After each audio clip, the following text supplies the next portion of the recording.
The Projection Booth podcast is sponsored by Scarecrow Video. Try out Scarecrow's rent-by-mail service. Choose from over 150,000 films and get Blu-rays, 4Ks, and DVDs delivered directly to your door. Visit scarecrow.com today.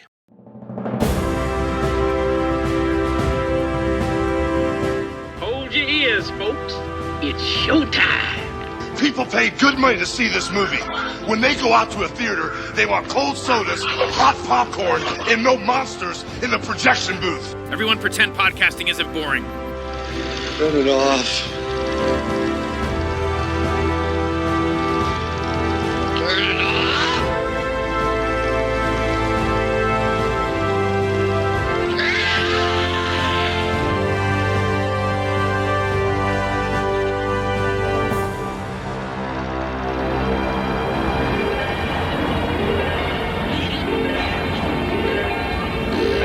Left to die in the desert as a baby, she'd been raised by wild dogs. She'd come to find her parents. Our paths were destined to meet.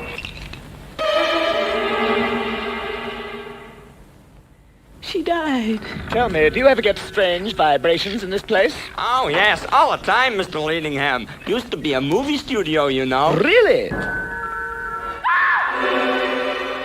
The baby is alive. Have you taken your medication today, dears? I'm Leadingham. Kales Leadingham. I was falling in love with a dingo. The place was cursed. We were surrounded by monsters. Behind each door lurked blood-sucking freaks. Whatever dark secrets lie buried beneath this place, they will rise up tonight, and we will be forced to act them out. We are gathered here to join this two in unholy matrimony. It's about the girl. She's coming back if she isn't here already. I knew I was different from the rest of the litter. Very good. Very good. I see danger. I see sacrifice. No, but perhaps if you just undo the blouse. The girl must be brought to me immediately. A dingo's got my baby!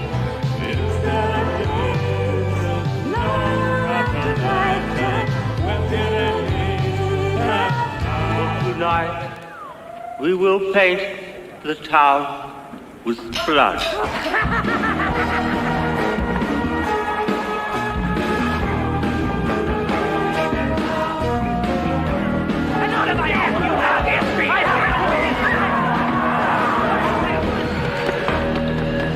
It's the day the teddy bears have their picnic.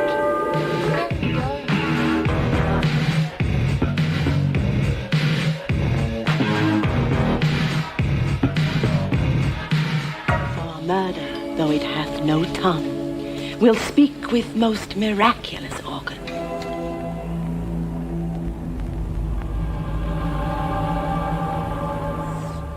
For the sake of humanity, you must die. Time's up.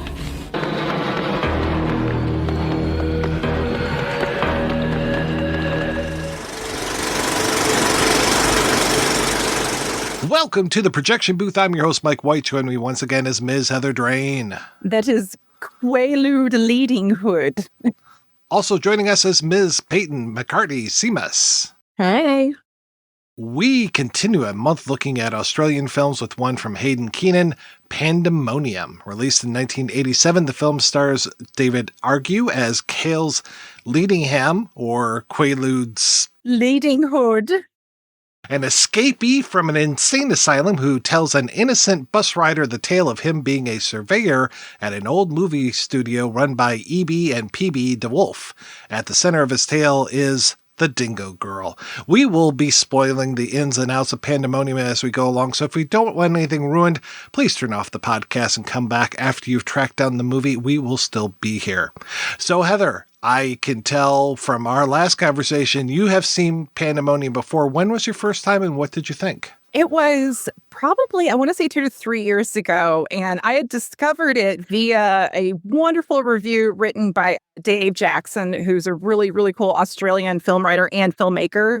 If anybody out there has heard of Cat Sick Blues, that's Dave Jackson, that's an amazing movie. Very different vibe here. But Dave had written about a movie called Pandemonium, and reading it, I immediately was like, this is something I need to find. Like, it just felt like there was connective tissue. There was my DNA possibly somewhere in this madness. And I tracked down the company Smart Street Films, which was the only way you could get it legally and can get it, I believe. And I purchased it, got a really sweet email apologizing for the shipping and handling. And turned out it was from Haydn Keenan. And I was like, holy shit, the director just emailed me about this. And he's sweet, such a sweetheart. And I finally got the movie, and it did not disappoint. It did not disappoint. This movie, to me, the best way for me to sum it up, it's imagine a Marx Brothers movies where all the Marx Brothers are David Argue and everybody is on acid. And even then, you're barely kind of scratching the surface. But yes, I absolutely was floored by it. I've rewatched it copious times since then, and I adore this movie. And Peyton, how about yourself?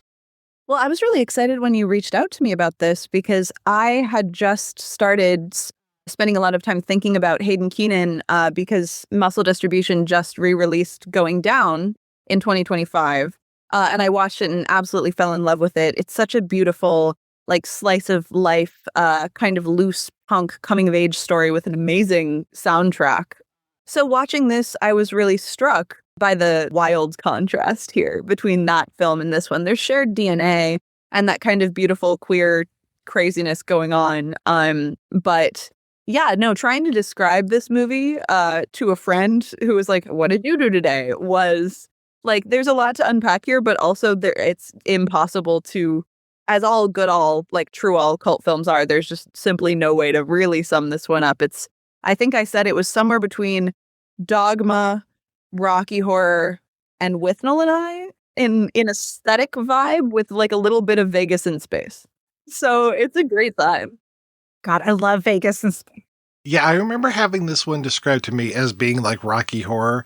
And really, other than the end of the movie where the big movie studio takes off and flies away, I wasn't seeing a whole lot of Rocky Horror. There's one moment of a song, I think, maybe two songs in here, but yeah, not very Rocky Horror, other than, though you can't tell by the accents. That's the thing that I think I loved the most about this, is just how everyone seems to have an accent, and it seems to be more and more outrageous than the last one.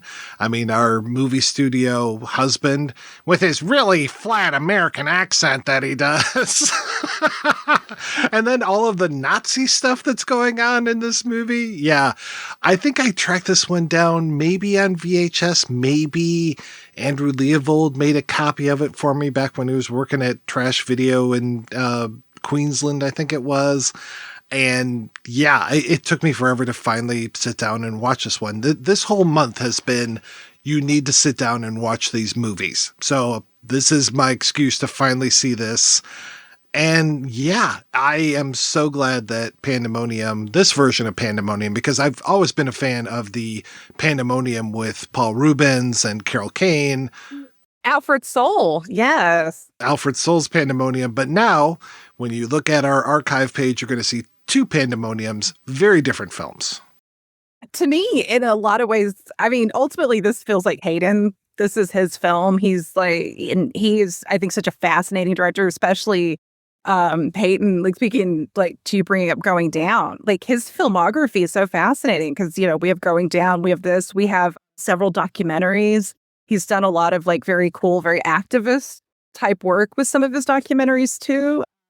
He's a fascinating guy, but to me, there's so much, like if somebody's a Ken Russell fan, particularly I'm thinking like Listomania and that era, like in, you know, in Tommy. In fact, the ending of this film has a parallel with a key scene in Tommy.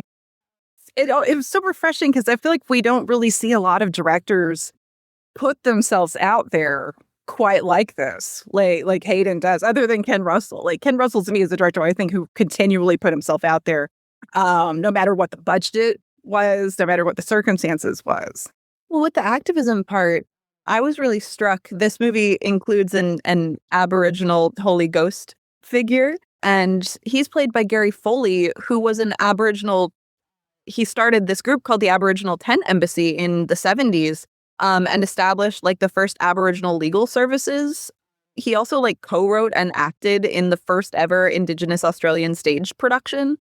So like there's a lot going on there, plus the origins of this movie in this very particular like Bondi scene and this housing, this like squatting situation that Heather, you sent a very cool article about it in terms of tenants' rights there. So there's underneath about 75 layers of glitter and grime. The politics there are like both gesturing towards feminism. Like in terms of the Rocky Horror parallel, to me, the thing that really reminded me most was the Amanda Dole Dingo Girl character having her Janet arc, like her sexual desire and exploring herself. Which when I found out she was the youngest ever Australian playmate, that was crazy too. Like, so the cast is crazy, but there's so much going on. Anyway, it is wild. Now, I know 'cause she was 16.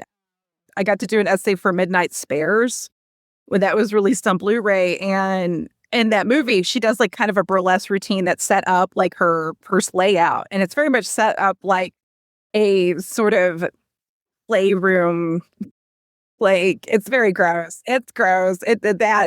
But she's fabulous. And Midnight Spares is a fun movie. And it's got David Argue. So I remember because I saw Pandemonium first and I was like, oh my God, I marked out so hard because I was already excited about David Argue and then seeing Amanda. I love everybody in this movie. And I think she does bring like a nice sort of like gravitas in a way, because you really do care about her character. And that's impressive given that half the movie she's, mostly naked and we only hear her like via telepathy but her facial reactions to everything, and just she has this sort of calm serenity about her. I hate it that this was her last film. That what a way to go. If you're going to pick a movie to be your last one, Pandemonium's pretty striking. Also, Epsom Storm's amazing in this. Like, I didn't recognize him because he's such a sleazy, sexy young grifter in Going Down, and then you see him here as and he's unrecognizable, but such a good chameleon of a guy. Yeah, you're right about those Nazi girls. I forgot there's very much a tell us about it, Janet type of moment in this. I love our incestuous twin lesbian Nazis. Those actresses interact with each other. They're so playful. They're so sort of feline. And I forget his name, but I know he was originally, I think, an audio guy. I think he did audio on Going Down, but the actor that plays little Adolf, he's great. That whole dialogue is with him and the sort of our beautiful gothic vampiress character, where it's and go balls had no balls at all. Wasn't that a rhyme that they sang in World War? Yeah, I did not know that. Hitler has only got one ball, Goering has two but very small. Hitler has something similar, but poor old Goebbels has no balls at all. When there's that whole weird thing where so many of these people in this house are zombies and they refer to them as zombies, it's you're talking about this whole idea of the squatters and stuff. Yeah, this whole house feels like it's just filled with people that really shouldn't be there. And it almost feels like the zombies are just kind of these hangers-on that really shouldn't still be in this place. That our main character, David Argue, is playing this surveyor. I'm not really clear on what his role is. He walks around with a lot of equipment. He's got this almost laser gun, radar gun type thing he's taking measurements with, and he's got blueprints, but he just doesn't seem to be very interested in doing this job at all. Well, he's sort of a parapsychologist type of surveyor, and that even took me a few viewings. For whatever reason, the first time I watched this movie, I thought he was a documentarian. I don't know where I got that from, and then by, I think, the fourth viewing, I'm like, oh, I'm ridiculous. No, he's not a documentary. But finding that article that I shared and to all the listeners, we found some articles that were written in the pre-production process of this film, which gave us some really cool insight. And one of the biggest inspirations for Pandemonium, it is a completely a reaction to gentrification that was going on. Now, is it Bondi Beach or Bondi Beach? I've heard two pronunciations. Well, Haydn would say Bondi. then I will go with that one because I do not trust my Southern patois on pronunciation or anything. But no, in fact, the film was originally called The Longlow Hill House. And that the Longlow was like a set of living spaces that a lot of the artists lived on very cheaply in the 70s and the 80s off of Bondi. And in the 80s, like gentrification, the evil black mold that it is started creeping in, and all of a sudden you get developers and, people start getting kind of kicked out or priced out. It's bad publicity sometimes to kick people out. So we'll just, jack up the rent. And it's like, is this how the developers and the polite society kind of viewed all these cool bohemians? As they viewed them as like, these are totally, the kind of people they are. There's mad scientists, there's vampires, there's zombies, there's weird Nazi sisters and their little tiny Adolf clone. He's not a clone though. He actually looks like Greg Ham. It's like a Boys from Brazil plot because later on there's like Israeli Hitler who shows up for 2 seconds. Yeah, and then his nose grows in parts of it. He's got a very he looks like Cyrano de Bergerac in parts. I love when they rouge the tip of it. Like they put a little dab of rouge. And that's the ride this film is, because by the time that happens, you've already seen like so much insanity. You're like, sure, you know what? Of course. Mm-hmm. Of course his nose is long. Yeah. The context that helped most for me, I think, was when I was listening to that interview you did with Haydn Mike, was that every single element is pulled from, the reason I said Withnell and I earlier is in reference to the opening scene of Withnell and I, where he's reading the tabloids, because every single plot element was pulled from tabloid headlines and tabloid stories, right? So like the kind of pastiche bricolage thing he's doing is also just like overtly pulled from the salacious, eye-catching grocery store shit. So if it sounds like it doesn't make sense, it kind of doesn't. And there was another line in that interview that I wanted to bring up too, where he was talking about the idea of what he called VSM, or vague semblance of meaning, where he was saying he was trying to write a script rooted in reality through the press clippings as a total cheat. So there is that feeling that like everything's loose and doesn't make sense on purpose, like just to make you experience the experience more than the narrative. I think he captures that, yeah. I mean, even when it comes to like Dingo Girl, I kind of wonder if she's based on the whole Lindsay Chamberlain Crichton thing of the dingo ate my baby. Because I think there's a thing later on where, well, it's the whole like, oh, well, the dingo stole her, but yet maybe she was abandoned by, and I'm going to screw up their names, but the woman that runs the studio feels like that's a reference to that stuff. So being pulled from the headlines totally makes sense. Mrs. DeWolf, we'll call her. I think she's PB. I don't know. The EB and PB thing, it gets very confusing. But Mrs. DeWolf, that actress, and I love everybody. I mean, David Argue for me is king in this film. David Argue tends to be king in everything he was in, though, just because he has that sort of like almost where he will suck the focus in if he's on camera, because he's just magnetic. But number 2 is Mrs. DeWolf, that sort of Blanche Dubois patois. She's so good. Sucking on vodka through like a baby bottle. Yes. Oh my gosh. When she is there's like a levitating doll that I wish we could have seen more of. I am obsessed with this doll. It's like a pink Raggedy Ann meets those little like razor teeth Barbarella dolls. And she's trying to like choo-choo train the vodka. And the doll says like, fuck the train. Lick me. Super Exorcist. Yeah. Oh my gosh. No, I hate that language. That's her response. It's not the fact that you have this levitating like hell doll that's wanting you to lick it.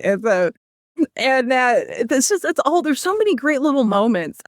You mentioned Dr. Haydn Keenan's makeup. I love that he is our doctor. He looks amazing. I think Haydn has such a great face anyways, but like that little pencil thin mustache, that sort of almost like, if you've ever seen Humphrey Bogart and is it Dr. X or Return of Dr. X? It's like Dr. the one X, where, yeah. Yes, and he's got that silver streak. It's totally giving that. But the way he has his AIDS-free clone Adrian, and poor Adrian, because the second time we see him, he's like, I think you hate me, and I don't hate you, you fucking idiot. just so many great moments of just insane comedy that just is like nothing else. We haven't even talked about the moose head. Oh, God. Oh, my God. Yes. Yeah, when Bullwinkle showed up, that's where I kind of had to like give in to the flow of the film. Because he doesn't even try to take that moose head off. It's just like a part of him for like the longest time. And then finally it's off at one point. Yeah, and there's like these visual rhymes that happen because you're talking about like the levitating doll, but then like David Argue levitates at one point. He's about to kiss Dingo Girl, and next thing you know, he starts to float up in the air. And it's just like all these little things where you're like, oh, well, that's kind of similar to this thing over here, and that's kind of similar over there. And I don't know if that's on purpose or just like coincidence, because there's just so many strange things that happen in this film. This film, I think, really satisfies a sweet spot. I kind of love a story from an unreliable narrator, which realistically most human stories tend to be. But this one's really from an unreliable narrator. And David Argue's, like, I think his main influence was Terry Thomas as Kale, like the great Terry Thomas, who's just in so many, just that stiff upper lip kind of sensibility and very prattiness. He's a very pratty character, Kale is, and just he's constantly bungling.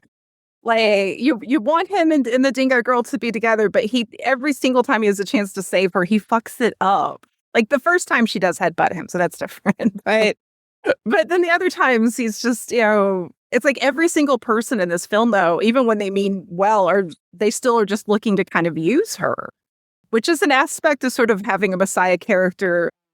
I think is always a real intriguing one to kind of pursue. You don't often see it. I think especially if you're raised around a lot of religious, films or anything, if you're raised very religious. I mean, I was raised around a lot of Southern Baptists.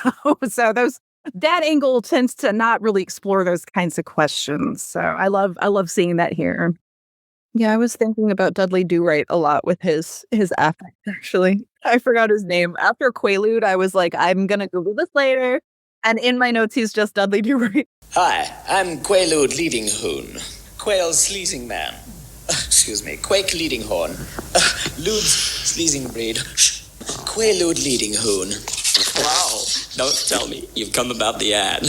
I wasn't expecting anyone quite so soon, but if you just stay here, I'll be with you in a moment, okay? But Nell, why won't you marry me? Because you are too good, Dudley. For you, Nell, I would rotten up. There is totally some Dudley Do-Right. We get Dink, the Dingo boy, who's also David Argue. David Argue makes an adorable dingo. Yeah, he's got that great voice, and I think the scenes of him and EB or PB, the male half of the couple, those two going back and forth, I could just watch that all day long.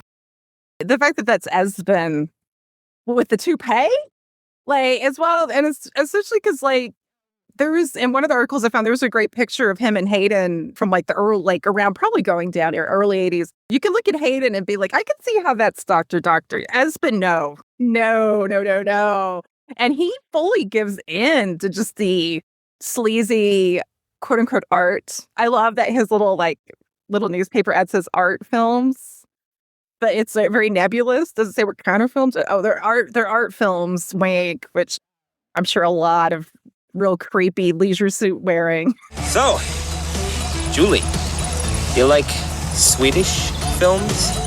There are references to porn throughout this movie. Like, it's not just his character trying to get Dingo Girl to strip on camera. There's also the green door that everything is behind. And the exploitation thing of the fact that Amanda Dole is naked 80% of the time, right? And it's just kind of a given. It's like you oscillate between the almost Doris Wishman nudie cutie vibe of like, or even like Raquel Welch stuff, all the way up to behind the green door. So it's fun that way.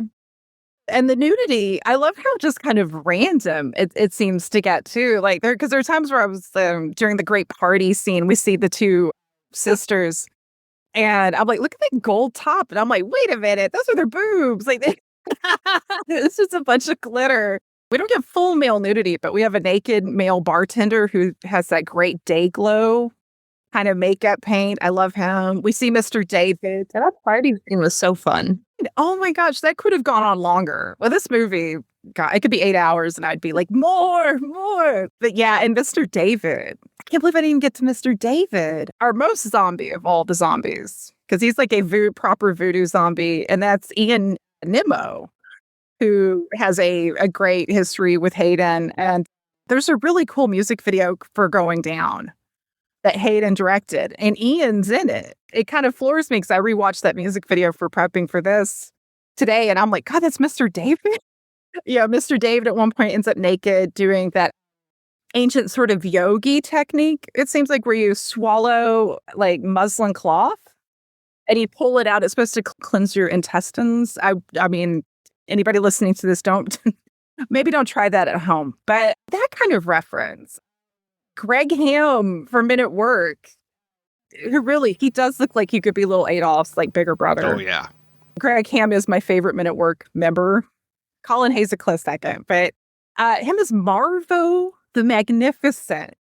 We get him as the magician. I love carny magicians in general, but Greg Ham is right up there with William Finley from the Funhouse as Marvo. He's like Marco the magician. That's probably pure coincidence, but I love it. Well, it says we get a Colin Hay song on the soundtrack as well, which is nice. That was kind of a surprise for me. I really like Kong myself. Pete Smith, yes. yeah.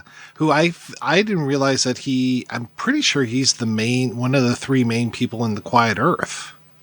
And then I know he was a featured orc in the Lord of the Rings movies. So I don't know what his lines were, if he gets to talk about meat being back on the menu or anything, but I guess that would be featured orc high if that were the case. But I don't know how many people were employed to be orcs and goblins and orc high in Lord of the Rings, but like it feels like it was mostly Maori guys that were in that makeup, because most of the time, like, there's a bad guy who's in Die Another Day, and it's like, well, what else was this guy in? Sure enough, he's like one of the lead orcs. So it's like, all right, yeah, like, you're in New Zealand, you got a good build, let's put you in some orc makeup here.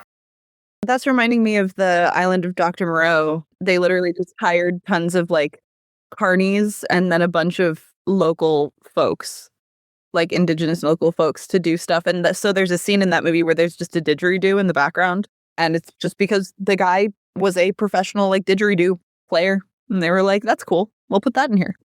There is a lot of Island of Dr. Moreau as well with his character, where it's just like, You gotta help me, Doc. I'm sick of being rejected, Doc. I'm sick of the girls laughing at me. Make me erotic. Make me appealing. I want animal magnetism. You call? I don't think that will be so difficult. Get the serum! I love everybody, all the women's response. One of the sisters is like, ooh, yeah, wow, what a chest. He's injected with like gorilla DNA, but then it was like, oh, gorillas have really small penises or something. He's just like, what the hell are you doing to Kong? Come on. I feel like it's inferred that the Dingo Girl and Kong kind of hook up, but has remained her maidenhead. Maidenhead. I don't know if I just heard this. There was a line where I feel like Dr. referred to her vagina as her shame hole. So I have new vernacular for my next gynecologist appointment. But so her maidenhead is still attacked. So his penis really, oh, poor Kong. I do love him. I love it when he starts tearing up his apartment and Mr. DeWolf is basically like, I'm going to tell my wife that's not part of your agreement. And he goes, squat. Right, exactly. Back to the squatting again. Yeah. We mentioned the religious overtones and this whole idea of like the Holy Ghost showing up, and she's the Dingo Girl set up to be this like savior type character. And then there's the whole thing of like, oh, well, the witnesses are on the way. And they just cut to this car with this guy who's got these intense, like Rasputin eyes driving. And you've got this little boy in the middle who's got a cross. And then you've got this woman. I don't know if she's a wife or the older sister, but she's dressed up like she's from the 60s or whatever. And it's just like they cut to that. And it's only on screen for, I don't know, less than a minute. And then they forget about it for an hour. And then all of a sudden at the end, it's like, oh, the witnesses are here. It's like, what a way to set up, you know? I love that setup and payoff they have. I love this, the complete cynicism we really get about religion and God with this film, because like the Holy Ghost has been basically defrocked because, yeah, he got Mrs. DeWolf pregnant, but she had a girl, and God won't accept a female Messiah, which, yeah, that's bullshit. But also, why do we have to keep sacrificing people here? But yeah, he's great. I love when he comes back at the end and he's wearing that like nudie suit that's got like the anti-Jesus fish in sequins on the back. Is God Elvis? Am I mistaken? Am I remembering that right? I don't think you're mistaken. I don't think you're mistaken. I'm teaching a class on my book right now, and I was talking about Rosemary's Baby, and that reminded me of that whole dinner conversation in Rosemary's Baby about like, imagine how much he spends on robes alone, you know? And yeah, like God as an Elvis impersonator is really crassly excellent. Got the showmanship down, that's for sure. And those spangly outfits. And gray hair. Oh, yeah. Yeah, and then there's all the like gonzo Shakespeare stuff happening throughout. Not only do you have the frame narrative, but you just have random references to Hamlet and Midsummer Night's Dream. And like the last line is a reference, I think it's to Midsummer Night's Dream, if I'm remembering correctly. It is, yes. The whole, if we have offended thee, that whole thing. Yeah. Yeah, and like plays within the play, kind of that Shakespearean frame narrative thing going through it is a great parallel to the religious stuff, because it just feels like he threw high culture and low culture into a blender and let the blender explode. Kong ends up becoming kind of King Kong, also kind of Island of Dr. Moreau. Then you've got like a magic mirror at one point that's talking with Mrs. DeWolf, and it's like, where's this coming from? And then you talked about the doll and everything. It's just all of these weirdo little references here and there, and then, yeah, mixing them with the Shakespeare and then the religion. And I mean, this movie just, it pays off. It gives you so much more each time you watch it. I can't say it ever really gels 100% as far as like, oh, this makes complete sense to me now, but I definitely make more sense of it the more I watch it. The thing that really helped pull me into this film just from the get-go, you know, and there's actually a really phenomenal trailer for this on YouTube. So anybody, if you're curious, but you don't want to like put forth the money, yeah, if you don't do the commitment, watch the trailer and see what you think. But the way that the visual language and the lighting and the composition, like Haydn has such a great eye. There's that shot of the Dingo Girl that's kind of in the moonlight outside, and there's like those yellows and that sort of like dreamy sort of dark blue behind her, and just you know, everything has something very visually arresting in it. Like, and it can be something subtle, it can be something really over the top. But that's the thing, and I was so disheartened to see. I'm not surprised, because I think a lot of times when an artist really does something out of the box, they're usually 9 times out of 10 going to be probably either misunderstood or just, you know, pushed to the side for, you know, something more respectable, like a nice drama. And I love dramas, but you know what I mean? Like, if you go out bounds, you're usually not going to get received well. And Pandemonium got some really just amazingly bad reviews, and just everything from, I saw one, and these were all from Australia, you know, just writing it off as a Rocky clone, which I'm like, I don't think you watched the movie all the way, if that was your only takeaway.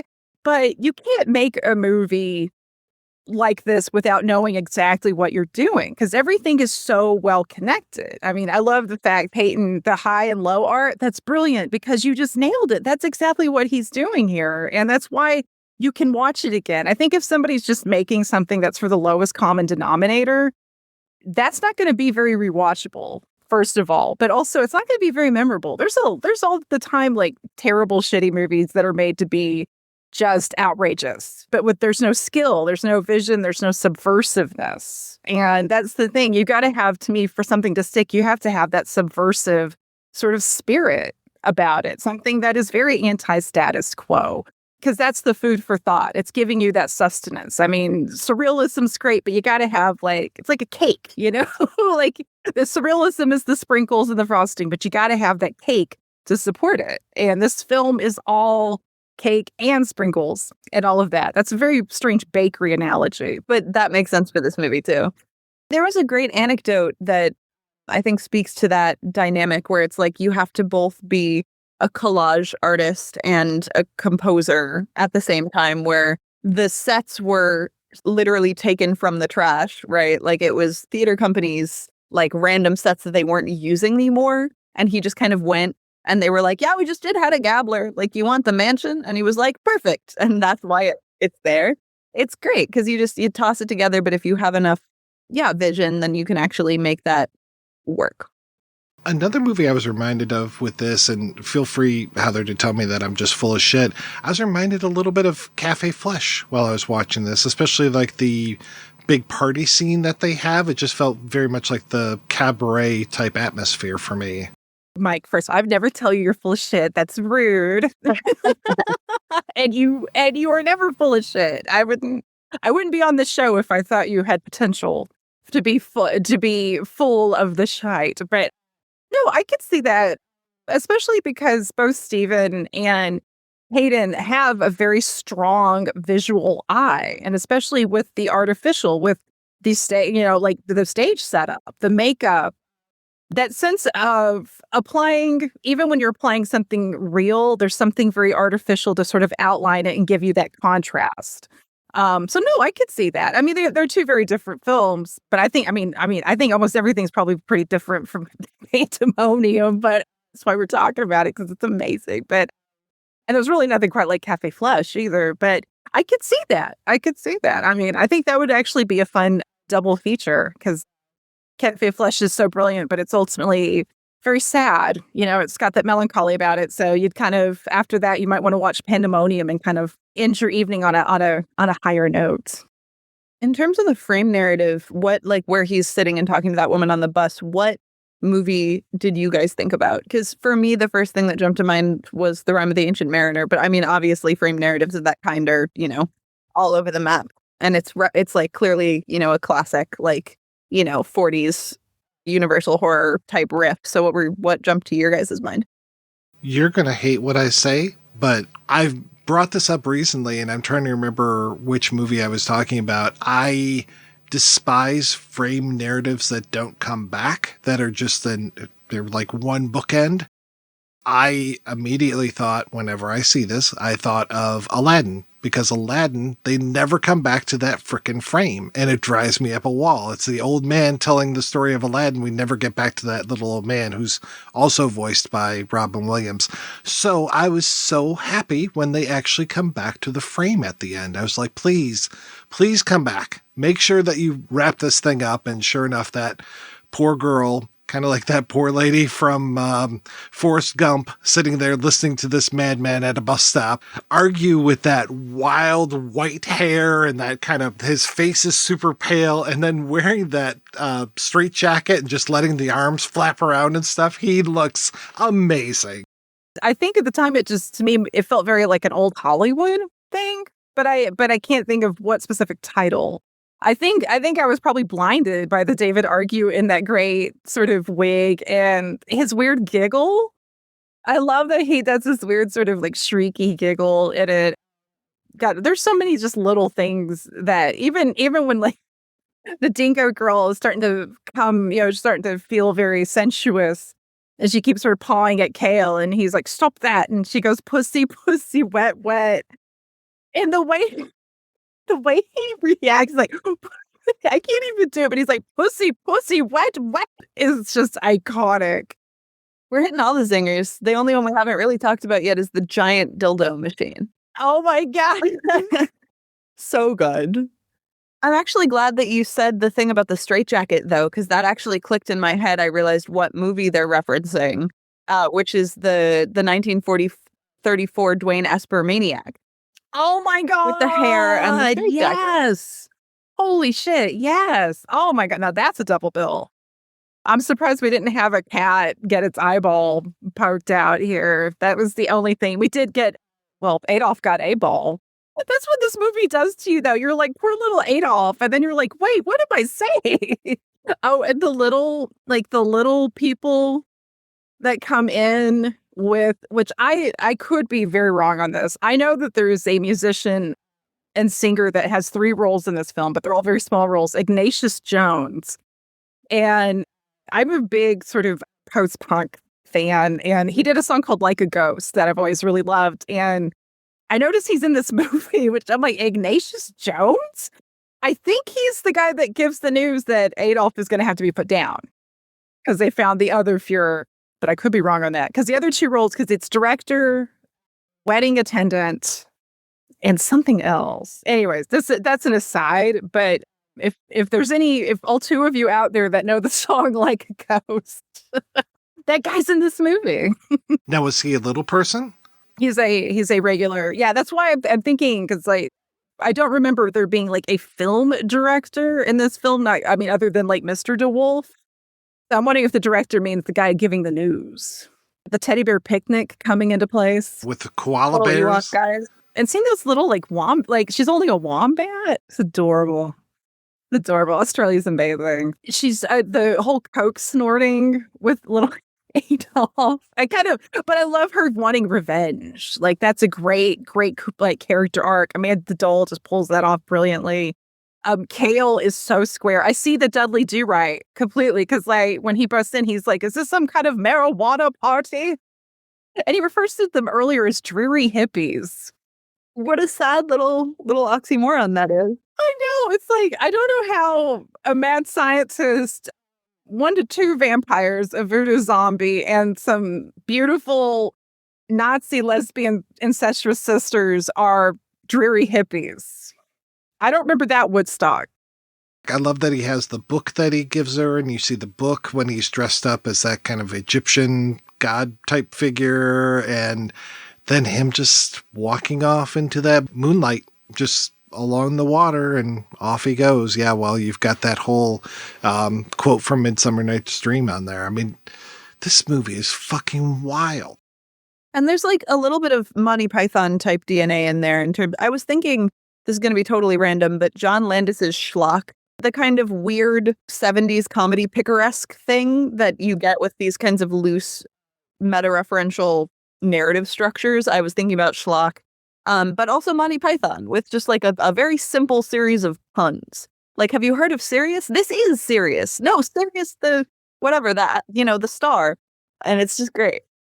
Oh, completely. Yeah, because at one point we get, this is a laboratory, not a laboratory. This film really does have something for everybody if they have an open mind, granted. But I actually wrote this down. I found in researching in some of those papers the best quote about Pandemonium I've ever read from Haydn Keenan himself, describing it as, "It's a rat bag ride through a landscape of sacred cows. We've taken people's favorite items and put them in aspic. If I ever get a tattoo, that is on the list." That kind of nails it. But even then, it only begins to cover it. I've always wanted to kind of find Dave Jackson and just to say, be like, thank you for writing about this film. That's how I discovered it. I'm hoping that we do get more about Haydn in this country, especially, which, Peyton, I'm so happy and jealous you got to see that Muscle release, because God bless Liz Purcell for all the work she's doing with Muscle distribution, and particularly with Haydn, because he's such a cool and I think important filmmaker, and just not really that known over here, especially with Pandemonium, even more so. And yeah, I would love to see that, because it's a very misunderstood film. I don't know why I was hoping for at least one reviewer that was cool enough to get this film over in Australia. And maybe they were. I mean, well, Dave was, but I mean, in the papers. But it did play cable in Australia, like at midnight, which, God, can you imagine like surfing? Like you get home from a party and you're like, oh, what's on Cinemax or whatever the equivalent, It never got a theatrical in Australia, right? So it's like, it's not like you went to the movies and then you saw it. It's not like Planet of the Apes 4 being on TV all the time. It's like, what is that ghost object that is only on cable at midnight? Yeah, and it had a VHS run, I think a little bit later in Australia. Like it didn't come out, I think, immediately. I might be wrong on that, but I found something that kind of inferred that. I don't know. I mean, there's so many like mediocre movies. I'm always sort of like, I think flummoxed. I understand if this isn't for somebody. There's a lot of, but nothing's really for everybody. But I'm always like, just like, really? This is what you guys are going to hate on? Like with the $30 million epics or whatever coming out of Hollywood that are just like eating, I don't know, like a rice cake. Like you forget about it as soon as you eat it. You won't forget this film. I mean, that's the thing. Even if somebody hates it, I can't imagine they're going to forget. The Bullwinkle. I'm so glad you brought that up. That Bruce has. which is in the trailer. That is probably is a good litmus test. If you're down with the Bullwinkle, you're down with Pandemonium. Yeah, if you're not bothered by the Nazi lesbians, I mean, everything is trying to offend you. If you like that punk vibe, you'll like this movie. If you have a problem with the AIDS and non-AIDS clone, then probably seek elsewhere. I mean, they have a burning swastika that looks like it's going to start spinning around at any moment. I mean, it's built on that punk rock aesthetic where it's just like, oh, you like this? Well, fuck you. We're going to just do whatever we want. Poor Adrian there, because the AIDS-free clone, we only really see him as like a Jan in the pan. We only get to see his head. I'm like, that's little, I love the brain that wouldn't die. God, that is a wild movie. That's the spirit this film should be taken into. But again, it's like, that's why I'm like, why isn't this a bigger cult film? I mean, I know it was like limited, but you kind of think, because there are Australian films I've heard about way before I heard about this one that were like shot on video that were way more kind of underground, like Smoke 'Em If You Got 'Em, which that film I do really recommend, especially if you're going for something that's like post-apocalyptic, but like on trucker speed. That one's very punk rock. It's great. You know, I can't think of like an American equivalent, but it's kind of like knowing about Nick Zed before you know about, I don't know, like Steven Sadian. Like both are great, but it's like, why is the more underground stuff better known over here than Haydn? Well, and Haydn is just such a nice guy. I was telling Heather last week, Peyton, is that after I interviewed him a couple weeks before the whole incident at Bondi Beach that happened with the recent shooting, recent as to this recording, and I was just like, are you okay? You know, I hear about Bondi Beach and we were just talking about it and here's this incident. And he was just like, oh yeah, it was horrific. And he opened up his house and was just like, you know, hey, come on in. Like people are running down the street and he's just like flagging people down. Like, you know, here's a safe space kind of thing. And it's just like, most people probably wouldn't do that. They'd probably just shut the door and be like, well, you know, make sure that I'm safe and fuck everybody else. But it's just like, no, come on in. And then I love him. He's just like, oh, it was like a disaster movie. And then after we're all in there for a while, it felt like Exterminating Angel. And I'm just like, thank you, filmmaker, for making a reference to Exterminating Angel. I'm so glad you are telling stories in the way that I tell stories where you're just relating things back to movies. So thank you. I appreciate that. I know. In a sea of artists that you are afraid, if you know anything about them as people, they're going to disappoint you. Haydn Keenan is the exception. I love that. Anytime I've told anybody this film, I'm like, if you want to support him, get it from Smart Street Films. Try not to torrent it. Don't do any of that. Like support. And that's the thing. It's like we got to support our artists. If we want to continue having great art and great out of bounds art, especially art that's not going to play by the rules and, you know, be safe for, you know, certain festivals or whatever, you got to support indies. And Haydn Keenan's the real deal. He's been doing this since the early 70s, if not late 60s. That's something I've really appreciated about Liz Purcell's muscle distribution, right? Is like what they've been doing with Castration Movie and that roadshow is so incredible on that score. Also, what Annapurna Suram did with Fuck Toys this year, which hasn't gotten a distribution deal yet, but just like sex worker, queer fantasia, crazy camp, fever dream, beautiful. You know, so it's like those are the best movies, you know, when I have to do for like, you know, my film criticism thing, like my top 10 of the year. Most of the time, the things that I love most are the things I saw at festivals. And then you have to wait 2 years for them to come out, right? But like Castration Movie, you can just rent for $5 directly from the filmmakers right now. And that's fantastic. And everyone should, you know, support independent art from across generations. And we love movies. I did not know that you could rent that. I've been looking for it. So now I'm going to have to track that down. So awesome. Yeah, no, everything I've seen, right? I'm like, I want to see that, but I've landlocked in a part of the region that doesn't really get cool screenings. So I'm somebody who has to kind of rely on either like physical media or rental. And I love that you can rent that. That's brilliant because so many people are stuck out in the Midwest or the South where they, you know, or some small town where they can't access cool stuff like that. And then when it comes to Fuck Toys, I know that Rob St. Mary has seen that. I've had a copy of it forever, but I haven't sat down and watched it. So now with your recommendation, it's like Rob a few months ago was like, we should do an episode on this. And I'm like, dude, the holidays are coming up. There's no way that I can do anything. But it's like, okay, yeah. No, so it sounds like I'm going to have to sit down and watch that one finally. So thanks for the reco on that. And I could talk about that movie for hours. Like, it's really something so special. It's just a crazy experience. Let's go ahead and take a break, and we'll be back with an interview with Haydn Keenan right after these brief messages. Looking for something superior to streaming? A place with more than 5 times the selection available on all of the streaming services combined? Check out Scarecrow Video's Rent by Mail service. Select from an unparalleled collection of over 150,000 films and get Blu-rays, 4Ks, and DVDs delivered directly to your door. Get in on it now at scarecrow.com and rediscover the wonders of physical media. I'd love to get a little bit of how you got into filmmaking overall. I suppose with a number of these things, it's serendipity, where my father died when I was quite young, about 8, and my mother, for reasons beyond me, had never been out of Melbourne in Australia, and sold up, and we moved to Vancouver in 1959.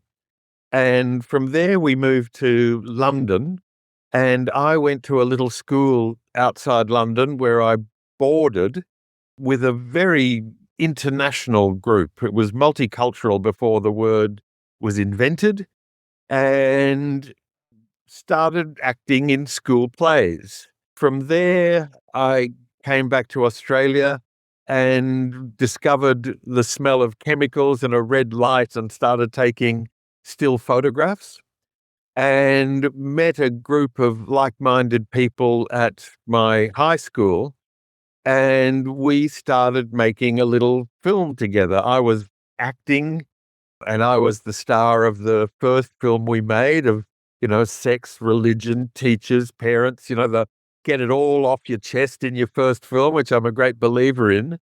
And then myself and my partner swapped roles, and he was the lead in my first film.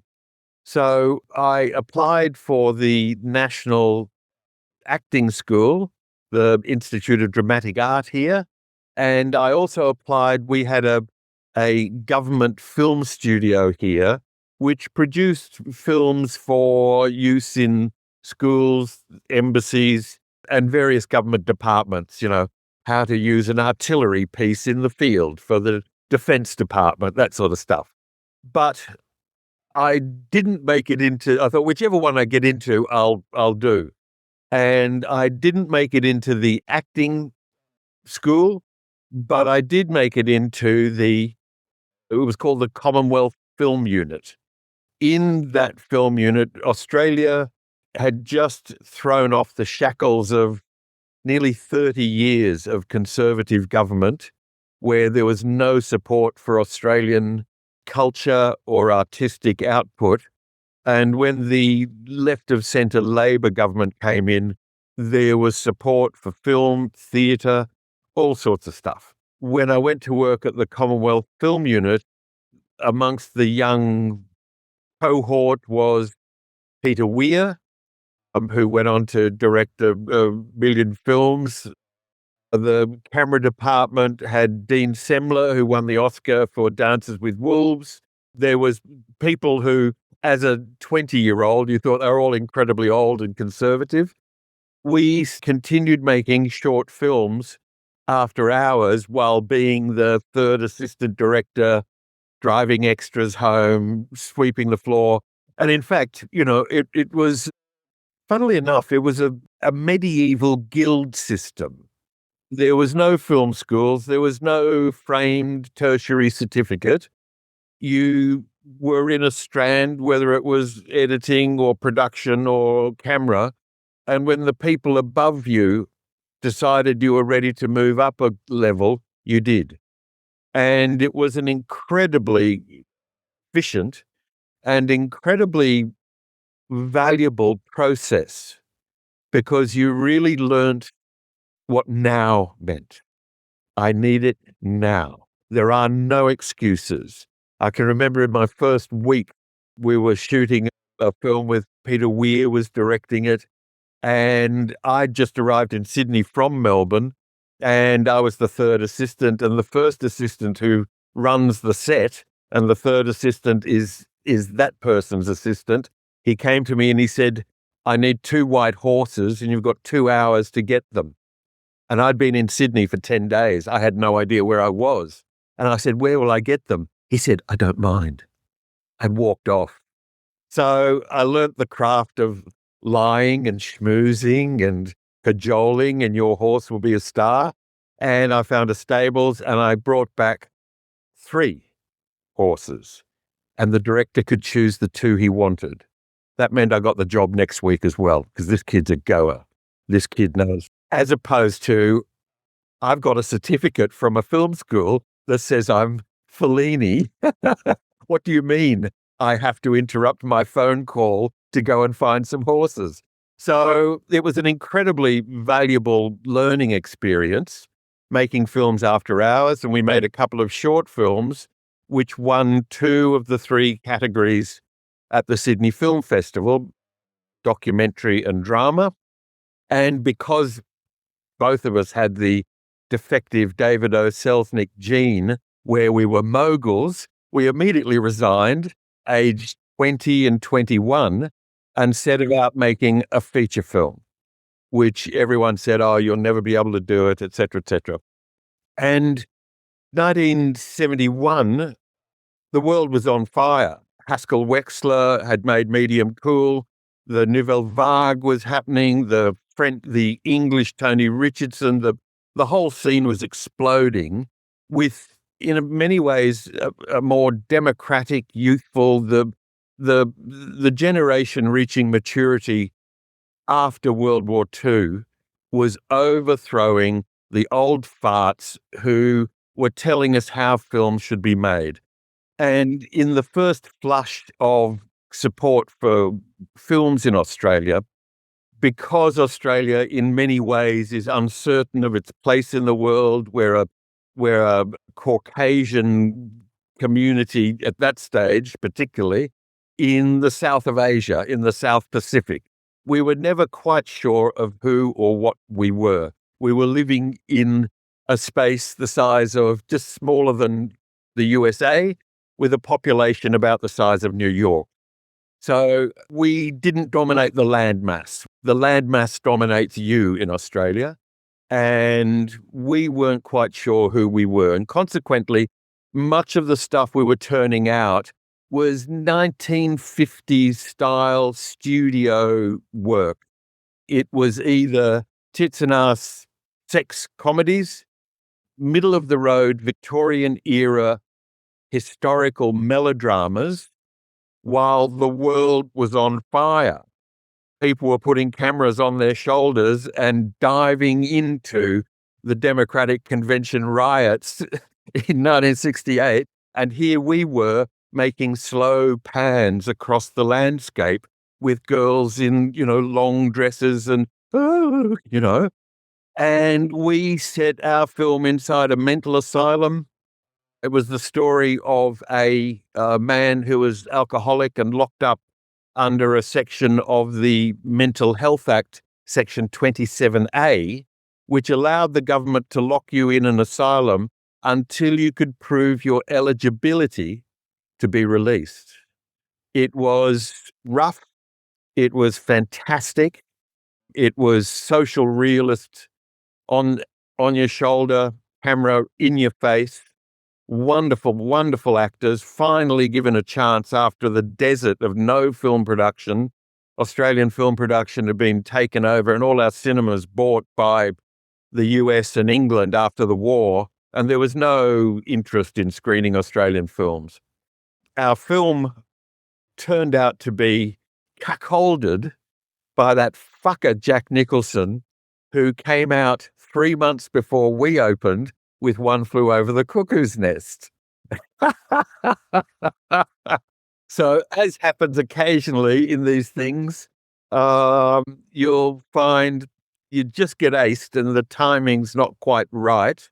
The Australian Film Institute is our equivalent of the American Film Institute, but it ran our equivalent of the Oscars and the film awards.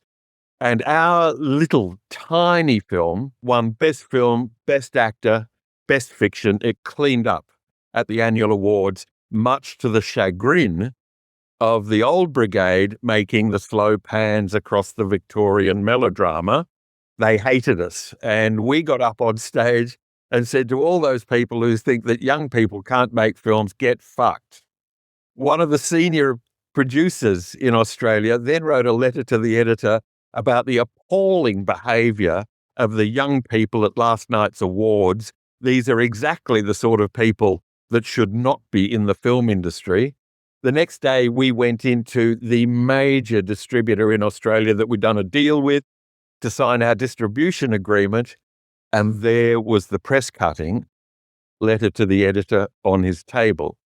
He summarily stood up, tore up our distribution agreement, and threw us out into the street.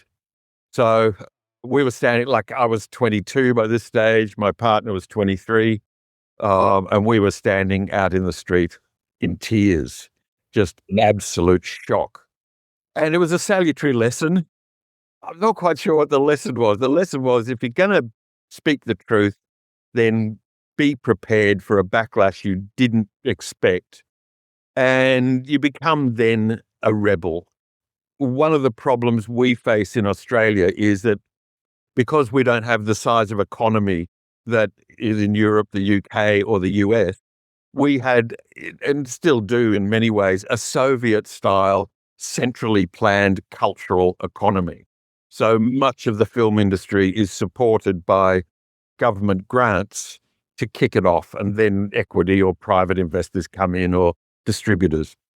But what that means is that the Presidium, the Central Committee, decides what's suitable. So you will very often find that bureaucrats tend to support films that are like, that they would like, that are not going to risk their jobs, etc., etc. So we've had an enormous amount of Australian taxpayers' money spent on films that no one went to see. And the middle-of-the-road, middle-class filmmakers, as Lenny Bruce would say, would then turn on the audience for not laughing at their fabulously literate jokes, or not digging their wonderfully nuanced portrayals, etc. And when you think people work hard and tickets are not cheap, and, you know, if you've got a $20 ticket, they want a $21 movie. And that's what I've always tried to do, is have audiences walk out of my films doing good on the deal. The problem we faced was having cleaned up with this film that was, it was all private money.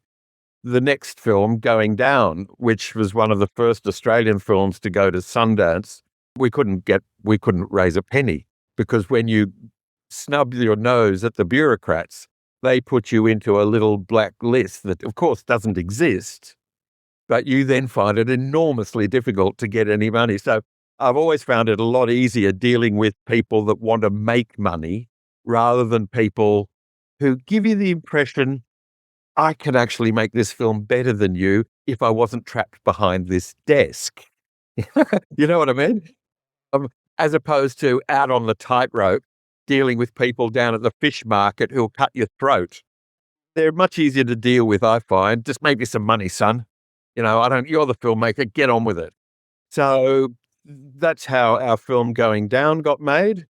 And it was a street picture. Purcell picked it up and screened it, has been screening it in the US now for a few months. And I was shooting a thing in London and flew over for the New York opening. And it was it still works. It's a film written for, by, and about 20-something women, about the last night of a small group of women in Sydney the night before one of them goes to New York, and their youthful group is going to break up. And it's one of those nights where you say yes to everything, Mike. You know, those nights? And by about 3 a.m., things start to break up. And the film's set over 24 hours. And while we were still busy making melodramas, Going Down had punk music, neon light, short skirts, and girls who knew those were, I know a girl like that. I know that bitch. I know her. And the women responded incredibly to the movie, and we couldn't get distribution on it, and found little cesspit in the middle of Sydney, 180-seater, and it ran for 4 months. We had the filmmaker's wet dream with a queue 150 metres down the street on the opening night. He was a film for them. It was Australian. It spoke to them in a language that they knew.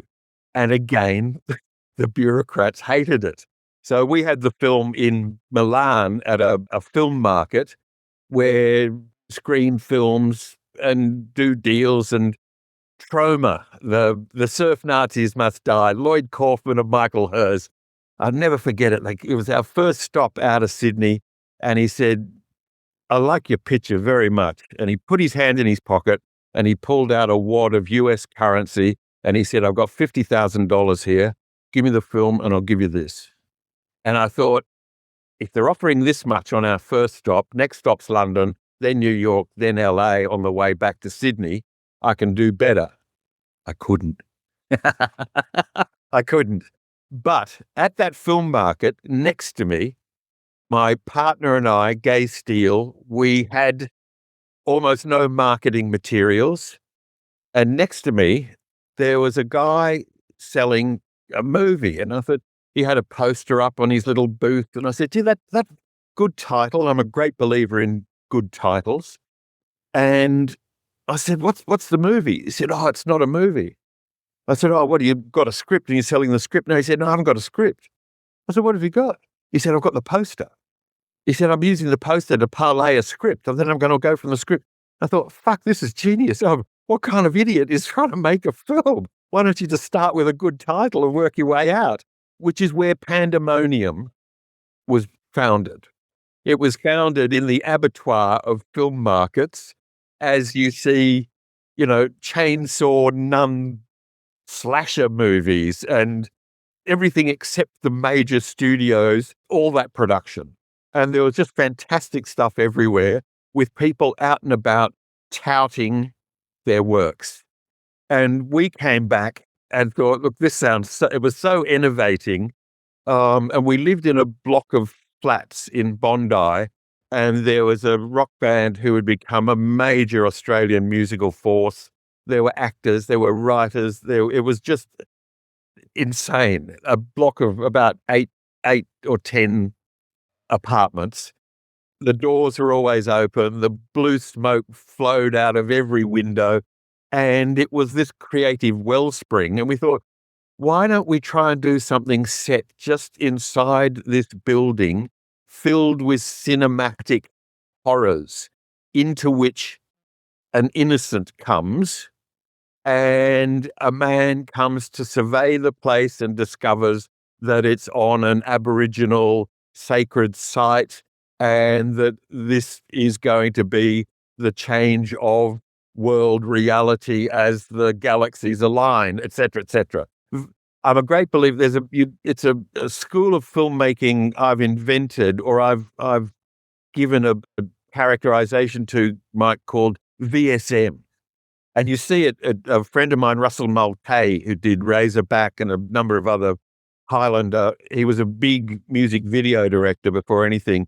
And he was the fountainhead of VSM filmmaking. VSM stands for vague semblance of meaning. It looks like it means something, but when you pull the elements to bits, it actually doesn't mean anything at all. It's just a girl with blonde hair on a white horse with Duran Duran music playing and some fog and some backlighting, but it doesn't mean anything.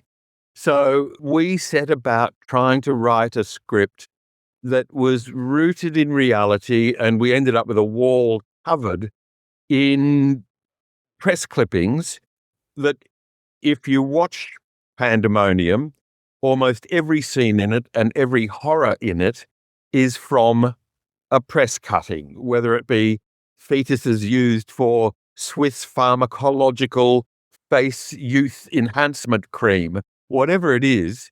We just put all this stuff together and attempted to do something that was a cheat, a complete cheat. The film cost about $700,000 Australian. The sets were from theatre companies that were throwing out their sets, and someone would ring and say, listen, we're dumping it at the tip tomorrow, and we'd send a truck down there and grab their set. A friend of mine who did all the art direction and design for Mad Max, and in fact, the first 10 series of Walking Dead, Grace Walker rang up and said, listen, we've just finished this film and all the sets are still in place. It's a Turkish harem, Arab streetscapes, etc. Get down there, you can have it. So the film came out of this, we haven't got a film, we've just got a poster mentality. And we thought we don't want it to be Australian, and we got a map of the US, and all the cast had to put blindfolds on and stick a pin in the map of the US, and that would be your accent. So there's Blanche Dubois, and there's, etc. We set about trying to make something that would not be, the accents wouldn't distract you.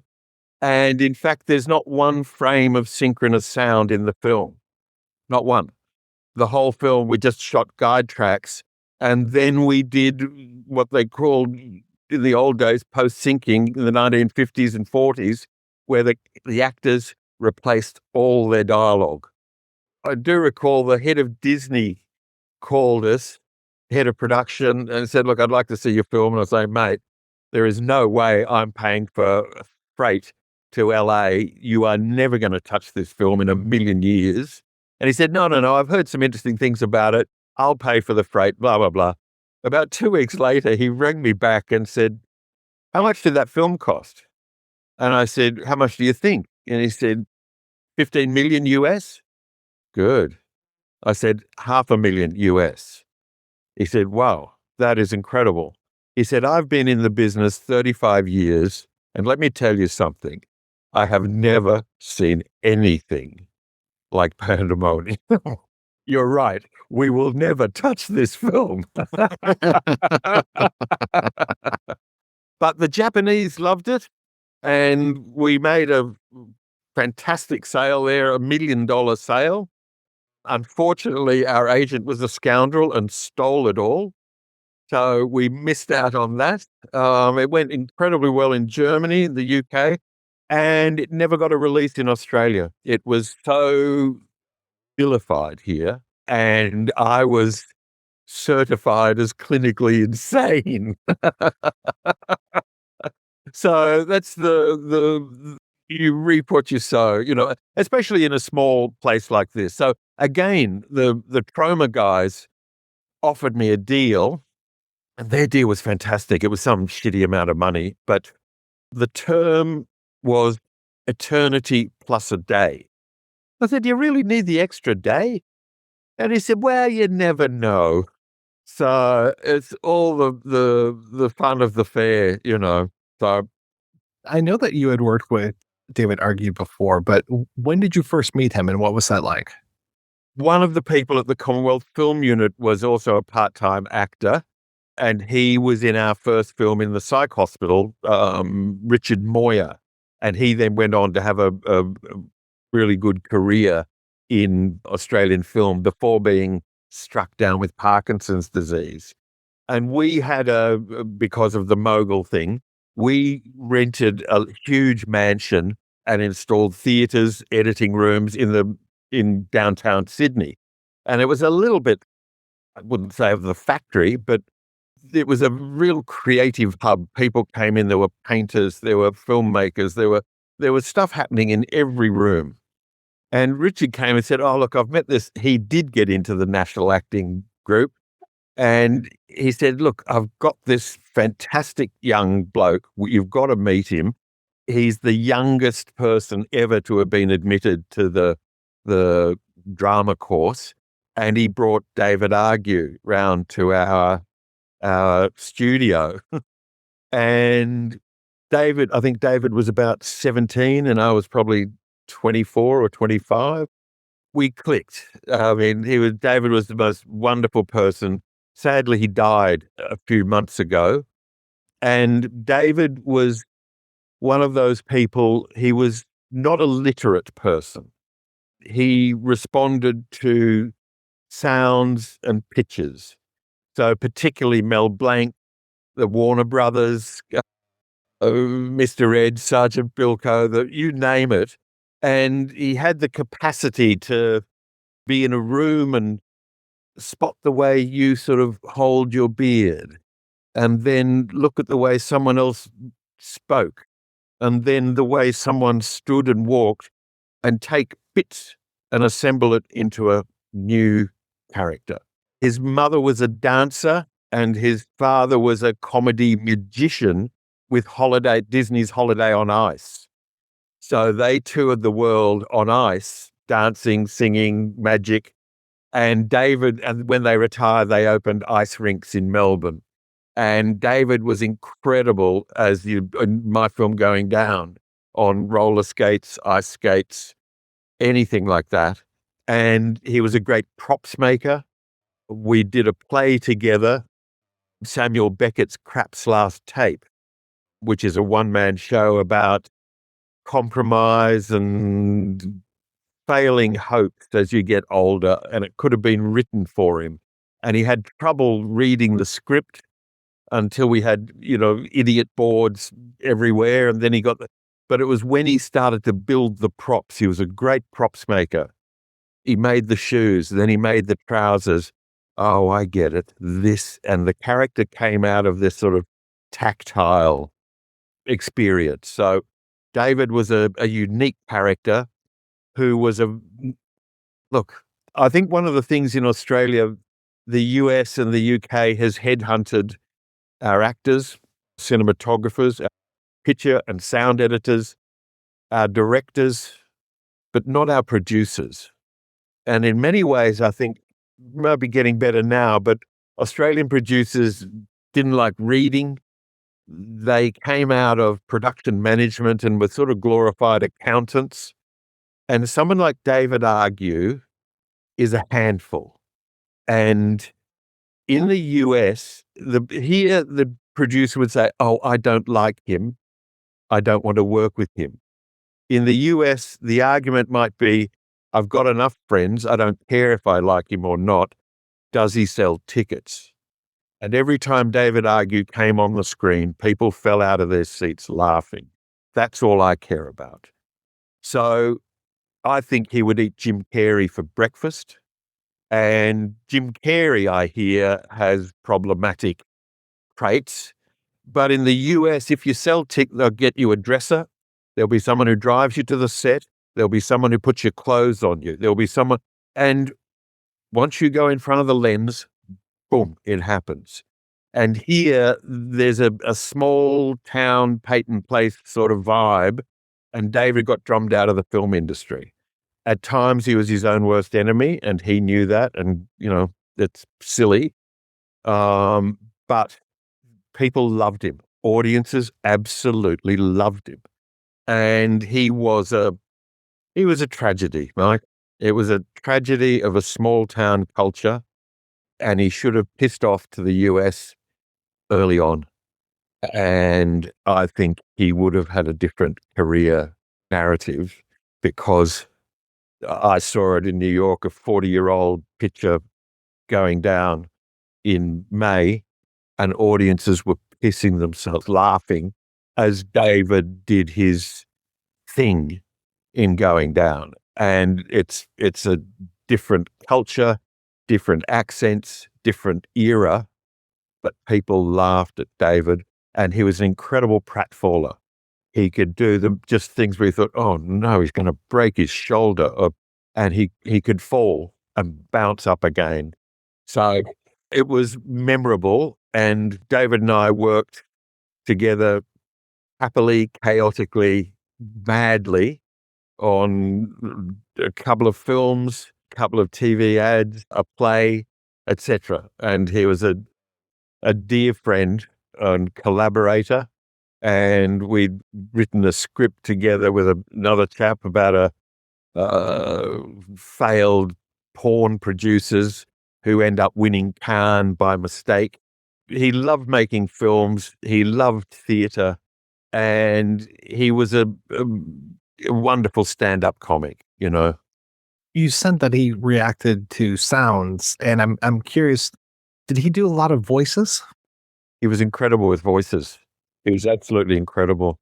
When he was on his, he had a habit of ringing into late night talkback radio after he started not being able to get work, and he'd ring in with Sven, a Norwegian fisherman who is in Australia, or some little old lady, or he was absolutely incredible, Mike. He was amazing. Again, Mel Blanc was a huge hero of his, absolute, and he just loved all that stuff, you know.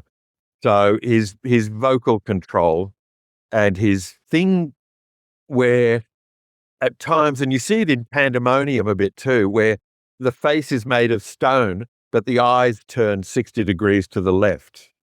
And that's cartoon land, or an eyebrow moves, and it's the camera loved him, and particularly the close up.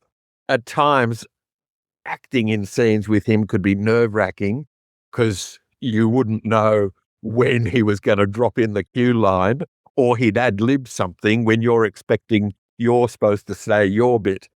But yeah, no, he was technically really, really strong. And it's that sort of stuff where everyone goes, oh, you ad-lib it, so it's free form.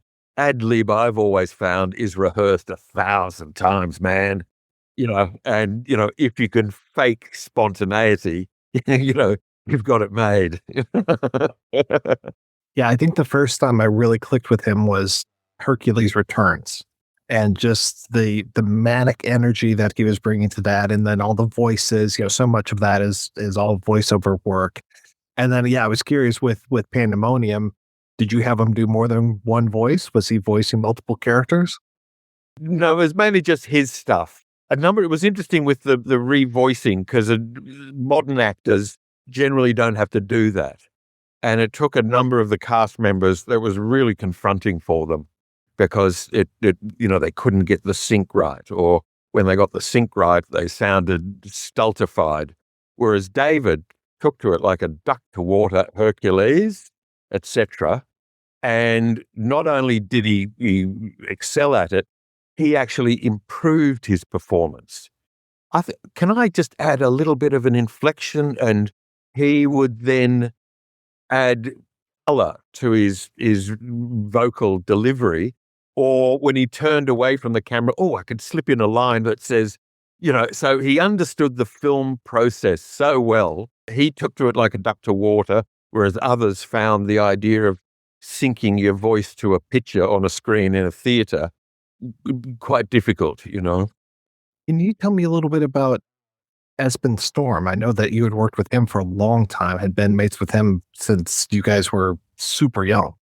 Yeah, we were at school together, and I starred in his first film, and he starred in my first film. And then we both went to this Commonwealth Film Unit in Sydney. He was, again, the same. It was, he had done acting at school. We founded this little company, Smart Street Films, which was in a street that in Melbourne, Smart Street, and we had it was a great relationship in the sense that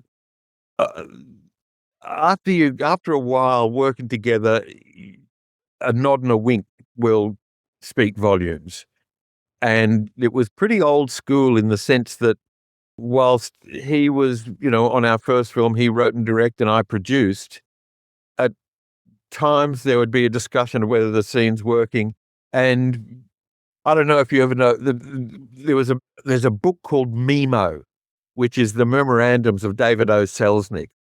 And it's like an I Ching for filmmakers. No matter what problem you run into in film, he will have dealt with it. And because he was so anal retentive, I mean, he proposed to his wife in a memo. But he came to production, whilst he wasn't a cinematographer, he understood the principles of it. Whilst he wasn't a wardrobe mistress, he understood wardrobe. And in many ways, that's what I was saying, so many of these producers come out of accountancy/production management rather than a creative input, where the producer in many ways is the first member of the audience.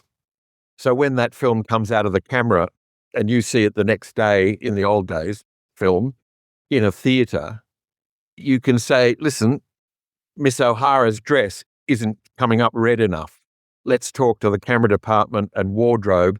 We need that dress to really jump off the screen, or her makeup's not right. Whatever it is, whether it be script, performance, etc. And Esmond and I had that, which was really creative, really exciting, rather than you're half a day behind schedule. You're going to have to drop a scene, this sort of bullshit, you know? And I think in some ways, I don't know whether it's happening more now, but I think that the producer is the first member of the audience. And I think that the producer needs to be a deeply creative sounding board for the whole production, you know. So Ez and I got on incredibly well. We worked fabulously together and then started making films separately. And just funnily enough, just before he died, we were talking about working together again. So the wheel comes around again, you know. How was it directing a friend and partner? I knew Ez was actually a pretty good actor, and he hadn't done any acting since school. So we cast him as the shithead junkie. In those days, you used to be able to get cough mixture in Australia, I don't know about the US, full of codeine. Oh, it was, you know, so they're out there buying 6 bottles of paracodin. I knew he could play this sort of thing really well. So cast him in that, and he knocked people's socks off in Going Down. And it started a side hustle for him. He was making films, etc. But it started a little side hustle acting in other people's films, you know. So he was the perfect foil to the girls. And in fact, in many ways, because the film is written by and about the lives of 4 women, by the 4 women that it happened to, most of the males are greasy, grifters, grey type, you know, sleazy. And he was perfect. He was so perfect. And directing him, it was easy. Just, you know, edge, just bring it back a bit. Or you didn't need to talk it to death. You just, we're coming into the close-up here. Don't forget this lens here. Just give the look to the left. So Ez understood that when you're on, you know, a wide-angle lens and you're close to it, that if you just move your eye over this way, like all good film actors, they want to know what lens is on the camera so they know how to work it. And I think that was, you know, one of the great things with him is that he understood the process. So you didn't have to explain that we're going to come back in and pick this up later and blah, blah, blah, you know. So it was great fun. It was really great fun.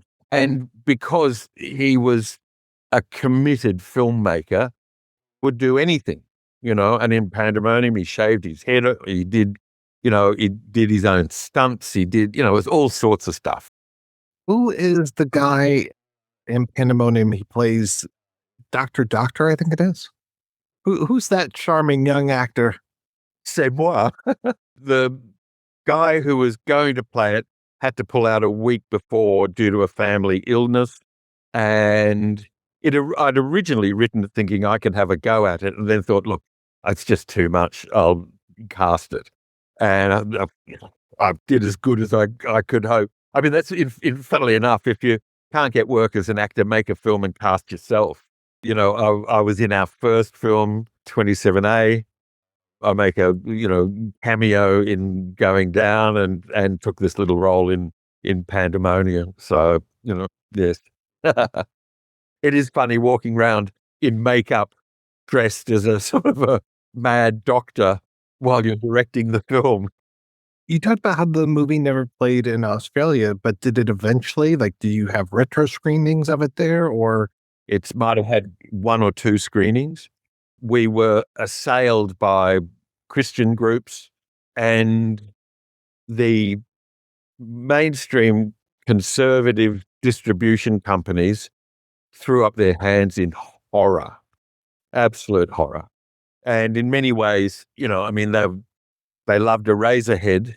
And it's one of those things I was talking about before, this cultural insularity. Whereas if the same thing had come from the US or the UK, it would have had a much better chance. You know, Almodovar selling, you know, junkie nuns selling young girls out of high-rise government apartments in Madrid, great. But try and do it homegrown, and there's that I don't like it, not whether it will sell. And funnily enough, in the last 12 months or so, there have been a number of a younger generation. There must be pirates out there somewhere, and people contacting me saying, "Oh, I saw Pandemonium. It was so wonderful. All my friends were killing ourselves laughing, etc., etc." And we've put on one or two little screenings which have gone down incredibly well with an under 30 age group. And people say, "Oh, the film was ahead of its time," or whatever. And it's no perfect film by any stretch of the imagination. But we've just done a 4K restoration on it. And I'm hoping that we can pick up certainly some screenings here and see if we can get it out internationally. It's a film that travels. It's because of its sort of everything's on a set, etc. It doesn't date as such. I'm hoping that we can get it out and about in the US and in Australia in 2026. Who's putting that? Is that Umbrella? Umbrella's going to be putting it out initially, and we're going to be handling theatrical. Yeah. Well, that's really good to hear. You talked about that whole apartment block where it was all of those creative people. And as you're talking about that, I've been listening to a lot of stuff around Francis Ford Coppola lately, and it almost feels like you made Australian zoetrope at that point. It was a very, very dynamic time, and Australian music was exploding. It was in a funny way, a rebirth of Australian culture. And previously, government aid, well, what's wrong with American movies? Or why shouldn't we have, what do you need? Who needs Australian films?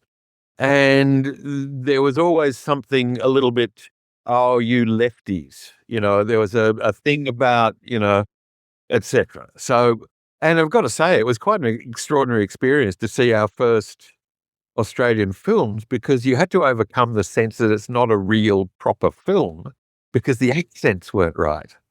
The accent, "I call you yesterday and here you come today." We're used to Red River and John Wayne and, etc. And it took us all a little while to get used to our own accents. It's just so bizarre to say that, The government wet blanket over things that were risk-free. I think there's some very interesting stuff starting to happen at the moment, both in genre areas, but in other areas where there was a thing where if you don't give me government money, I won't make the film. And in some cases you say, "Do you promise?" And now people are sidestepping them and just saying, "I'm going to fucking make it anyway, man. And I'm going to get it together. And I don't care if it's 8 mil or I don't care if it's anything." And in the end, risk. Taking the risk, because no one knows nothing, as the man said.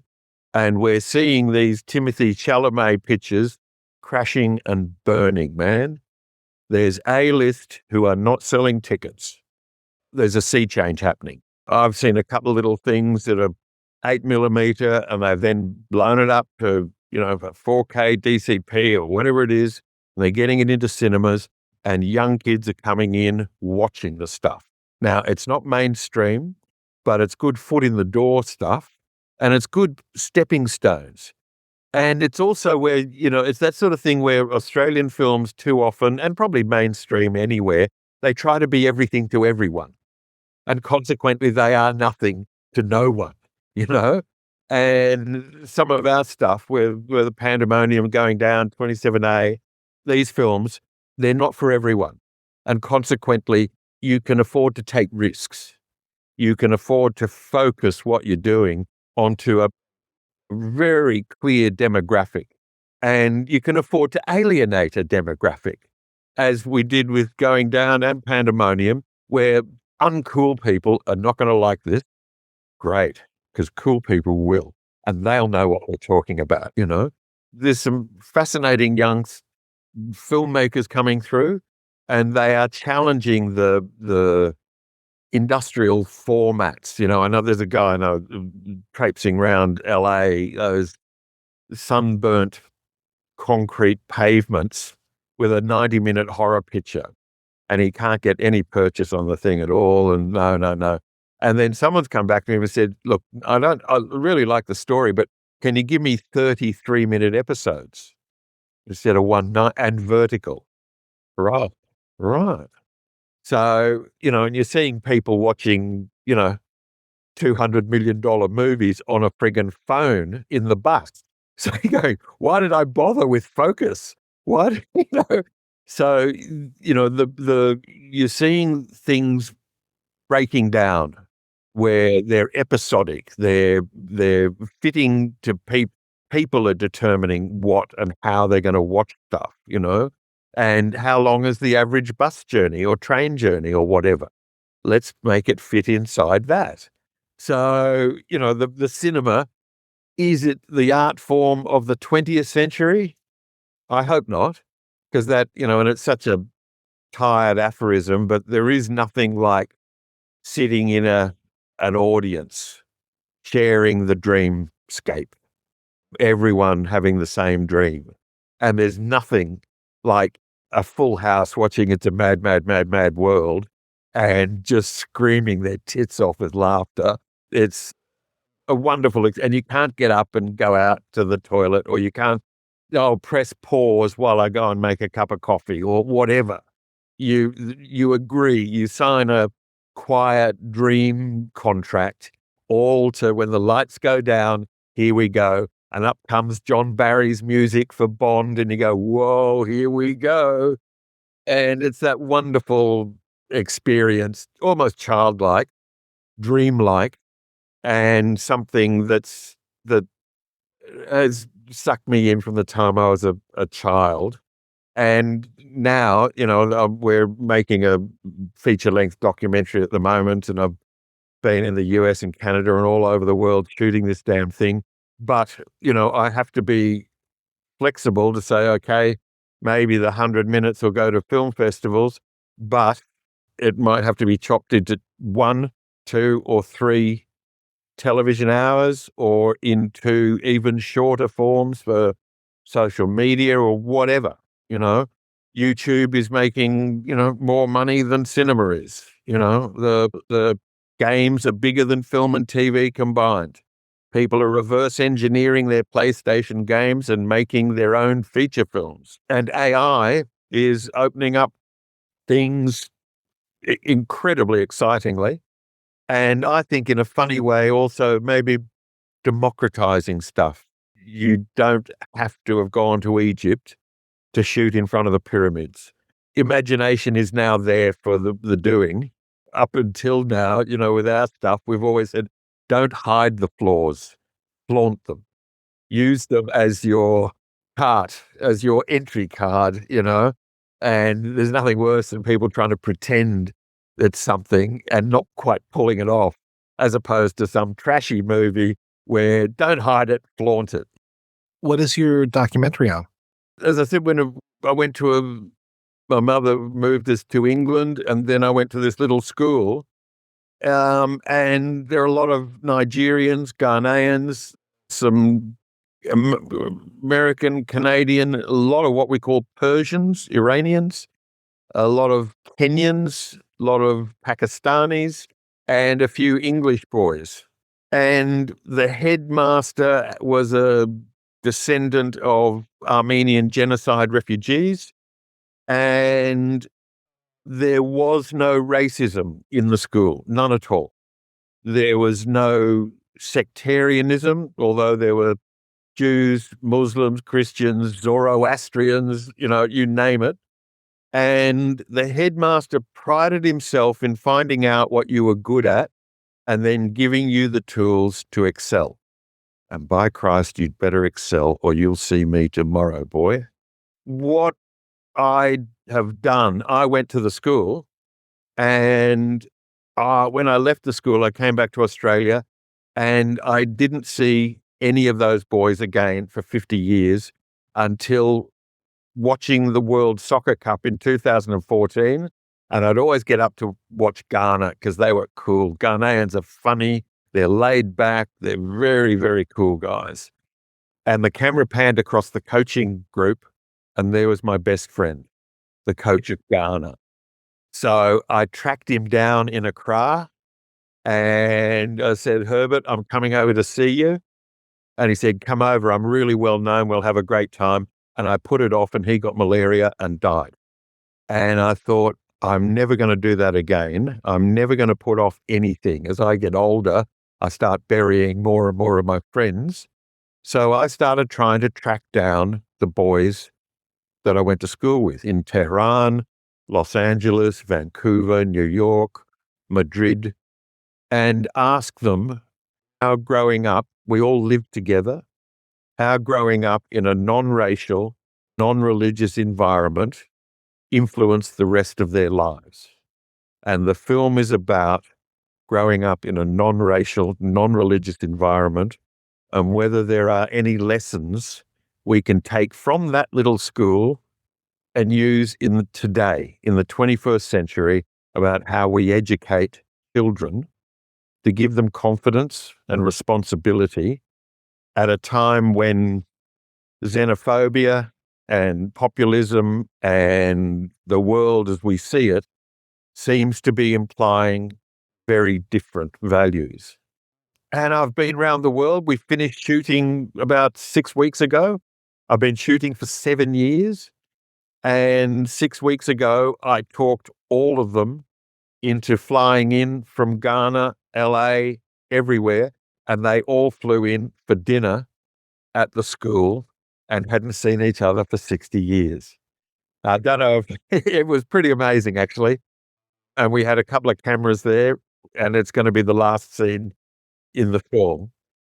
Inspired by, have you ever seen a film called Oh Lucky Man? Oh, yeah. Yeah. You know, the last scene in the film? It's the rap party. There's Alan Price and the band. If you have a friend on whom you think you can rely, you are a lucky man. And you can see the camera tracking on the dolly, and it comes through to Malcolm McDowell and Lindsay Anderson at the very end. And I thought, that's what I want to do. A scene where, and you can see the cameras and the recorders, and it's a rap party. And that's such a wonderful film. And again, that's one that you haven't seen it doesn't get a lot of air, that film. So I'm hoping to make a film we're just editing now about memory, about how we bring up children, and about how the influence of the environment on young children really affects the rest of their lives. And, I've got billionaire Iranian property developers in Vancouver. I got Mujahideen fighters in Tehran. I got the president of Ghana. I've got a 5th-generation circus clown who now mainly does political theatre, who gave me a roll of film, a file shot by the Lumiere brothers in 1890 of his great-great-grandfather juggling in Paris. And I've got the first out gay member of the House of Lords in England. So I've got an eclectic group of people, and I'm hoping that we can come up with something that's fresh, energetic, nuanced, without being too nuanced, and gives you hope for young people. Look, I'm hoping I can get it into a couple of film festivals. We've made it like it's one of those ones, guerrilla thing where, we just started shooting, and I thought, man, I don't give a fuck. I bought a camera, I shot it. It's been a one-man thing, and I bought a little drone, and I've made about 4 trips to Europe.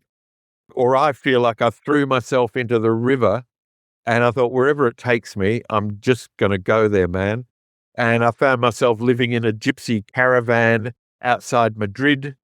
I found myself in a, boutique hotel in Vancouver, as these people said, oh, listen, we own a hotel. Just book in there and you'll be right. Just tell them how long you're staying. The clown had, oh, look, the caravan my father was born in is empty. You can take that.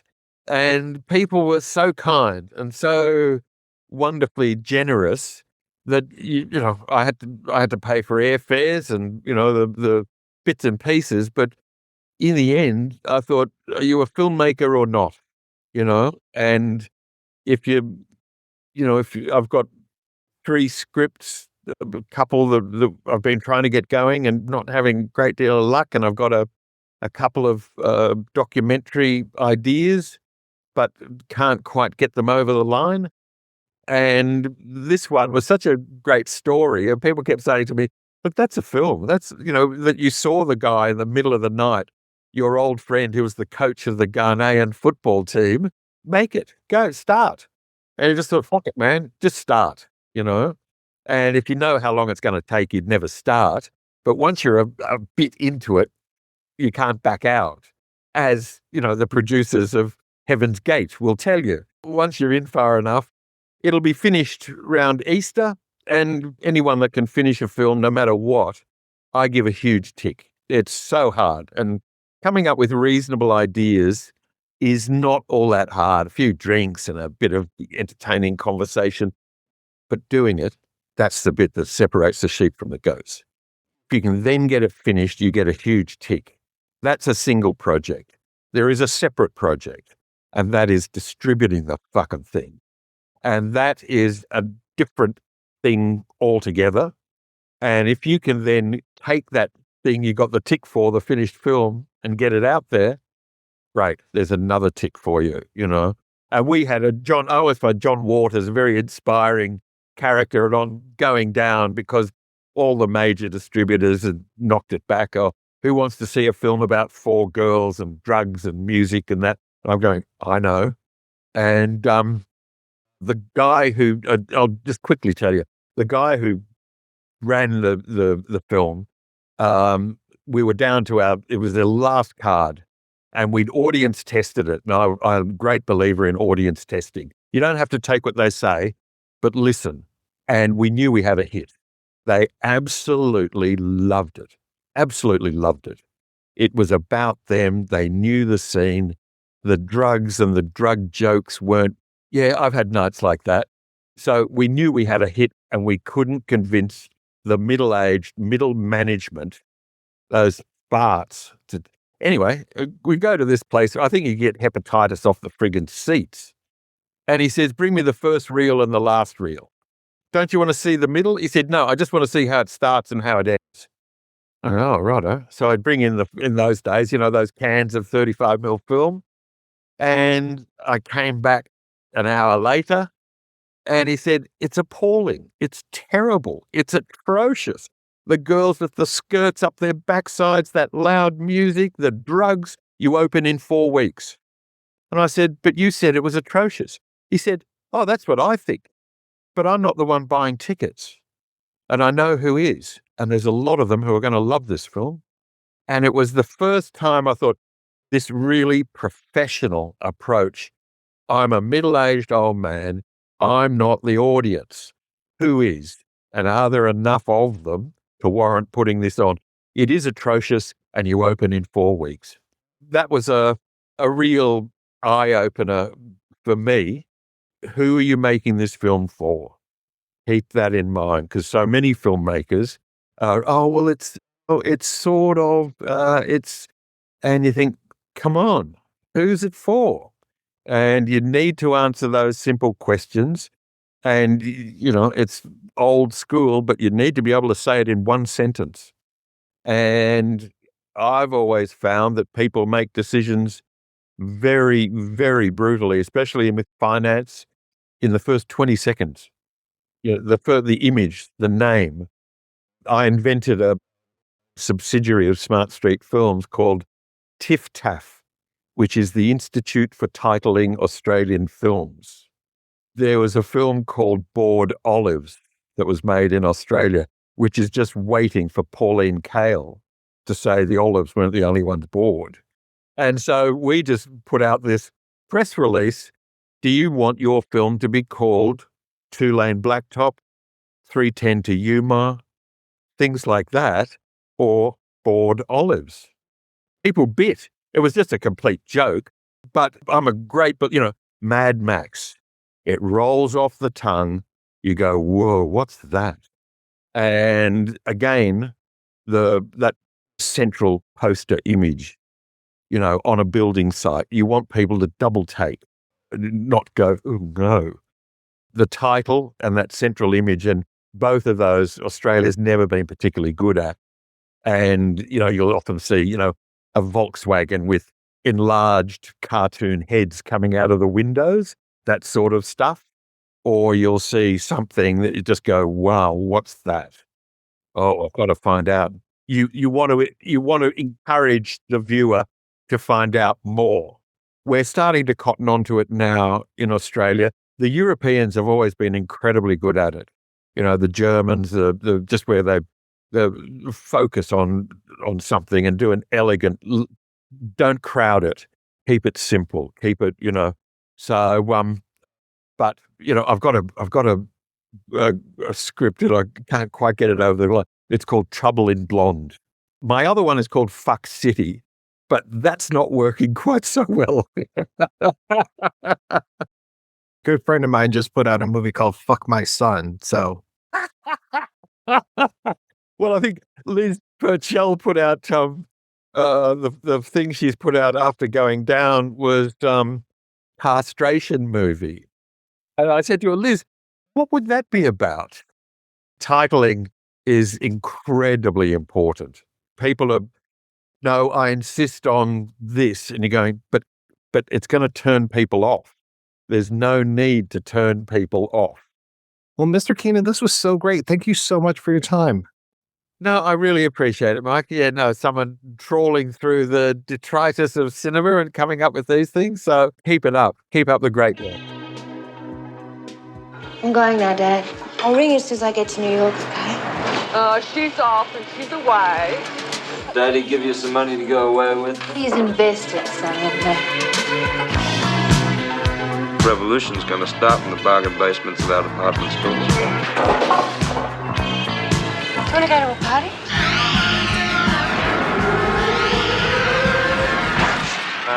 Yeah? Okay, let's go.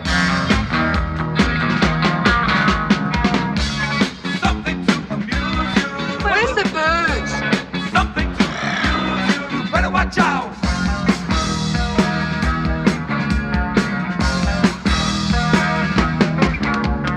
Are these drugs? Great.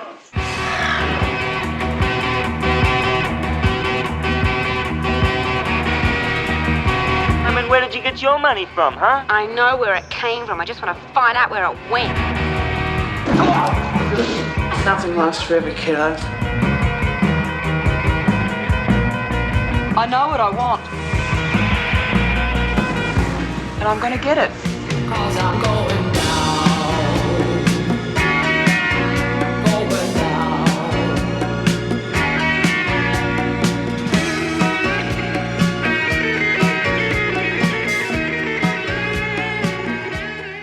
Bloody heterosexuals! That's right. We are back and we were talking about Pandemonium, and I wanted to talk real quick about the other Smart Street film that is getting out there now. I'm really excited that Haydn says that Pandemonium will be coming out pretty soon, hopefully, through Umbrella. He was very nice to send over a restored version of it, or kind of in progress. I saw some rough spots towards the beginning where it seemed like stuff was going out of frame a little bit, but I think that's going to be all cleaned up.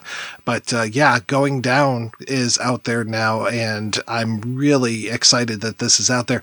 What a different movie. It's so interesting to see just how different of a filmmaker he could be. And even though, like you said, we've got some same actors from from Pandemonium, some people that he worked with before, totally cast different. I mean, I almost didn't recognize David Argue with those great glasses, but then he's got the great physical comedy. You get to see him like be tossed and he's there like landed on his head kind of thing.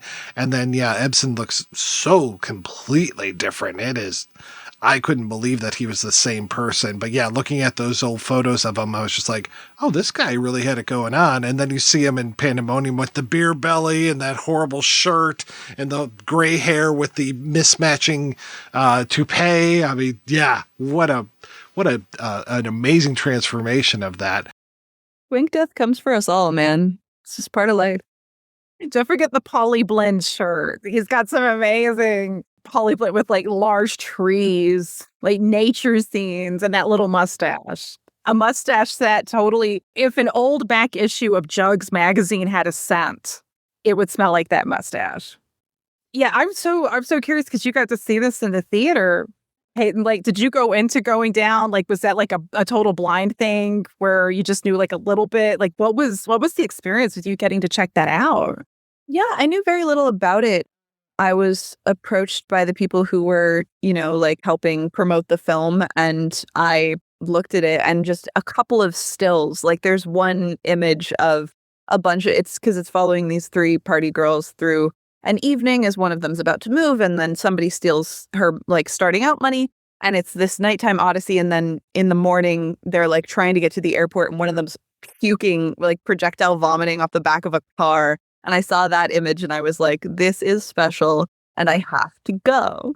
And so I was going in expecting just like punk rock extravagance, and then there's so much genuine pathos in that movie. Like, it's a very complicated emotional landscape that just happens to have some of the best bang and needle drops ever. Like, it's the blend there. It's very easy and breezy, but also very like melancholy. And I know one of the lead actresses died before it came out, right? So it has that feeling to it of like, this is a very real story about a very real community that's contending with like how to live as young people in a precarious environment. It's just really elegant. And I think it hit everyone who saw it when it was doing its little run in a similar way. It's very touching.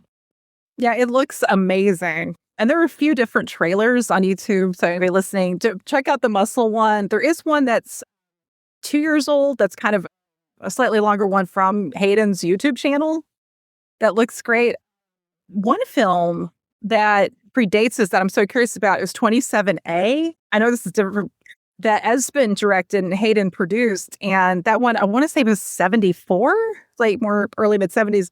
But I know dealing with somebody who's basically kind of in an institution trying to dry out from alcoholism. And it sounds very understandably very heavy, but it sounds really good. Like, everything I found written about it, I'm like, I want to see this movie. Like, this sounds amazing. And God, both him and Espen just were so young, just going out and just doing this. I just love that pioneering spirit, especially with film, and especially in an era where you had to like, things are easier and harder with digital. It's harder because everything has changed as far as trying to get your films out there, but everybody has like easier access to equipment, which is amazing.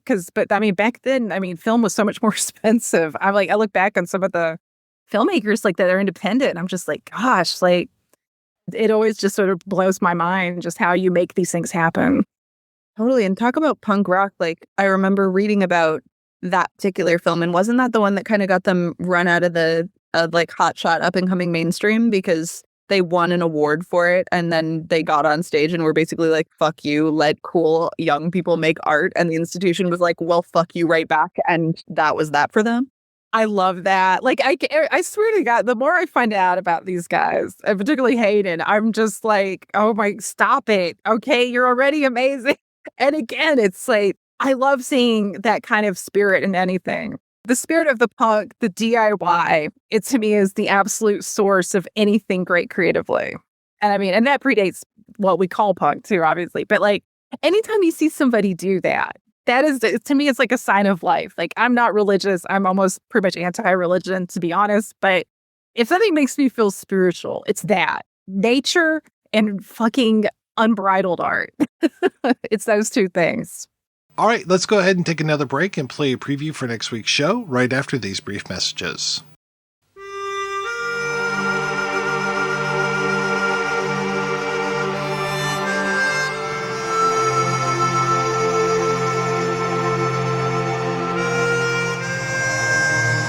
Somebody's coming from the desert!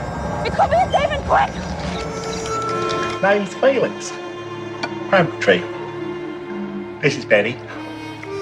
It's me. I'm not sending them away. Go on! People don't fly. Like a bird, yeah. Pedals driven, like on a bicycle. Enough push to carry the three of us. From decision. Distance. about it? I've got 5 days at the most. Well, how come you're on the run?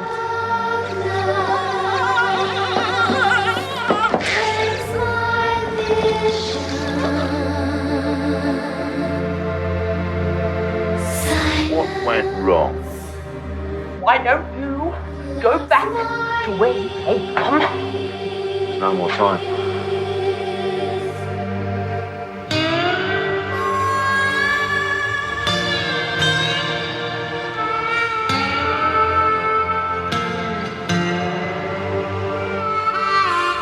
You're evil! You're gonna burn in hell! Come on, go! Come on, that's it, go!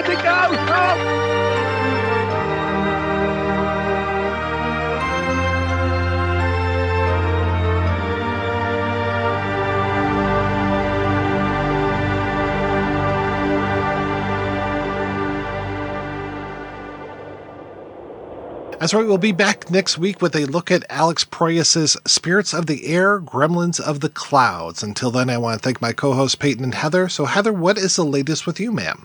I am recently on 3 new releases, which you can all get through Vinegar Syndrome. If you are looking for something traumatastic, Terra Firma, it's got my essay on it, and it is probably arguably the best trauma film ever made. I love Terra Firma. If you're looking for something you really want to get underground, you want to get offensive, you want to run out your roommates, I am on Saturn's Core release of the Films of Joe Christ, Volume 1.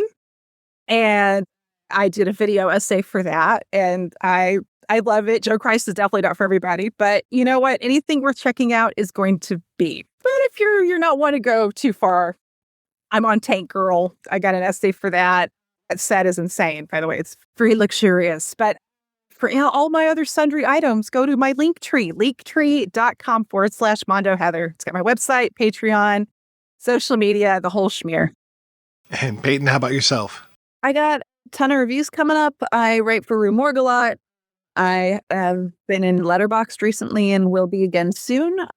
I have a short story or 2 coming down the line. They're kind of gross and smutty. I'm looking forward to sharing those. For all of my stuff, I'm always doing something. You can follow my Instagram at Paytplace, PAYTPLACE. I keep everybody updated there with all of my stuff. Thanks again, ladies, for being on the show. Thanks to everybody for listening. Do you want to support physical media and get great movies in the mail? Head over to Scarecrow.com and try Scarecrow Video's incredible rent-by-mail service, the largest publicly accessible collection in the world. You'll find films there entirely unavailable elsewhere. Get what you want when you want it without the scrolling. If you want to hear more of me shooting off my mouth, check out some of the other shows that I work on. They are all available at weirdingwaymedia.com. Thanks especially to our Patreon community. If you want to join the community, visit patreon.com/projection booth. Every donation we get helps the projection booth take over the world.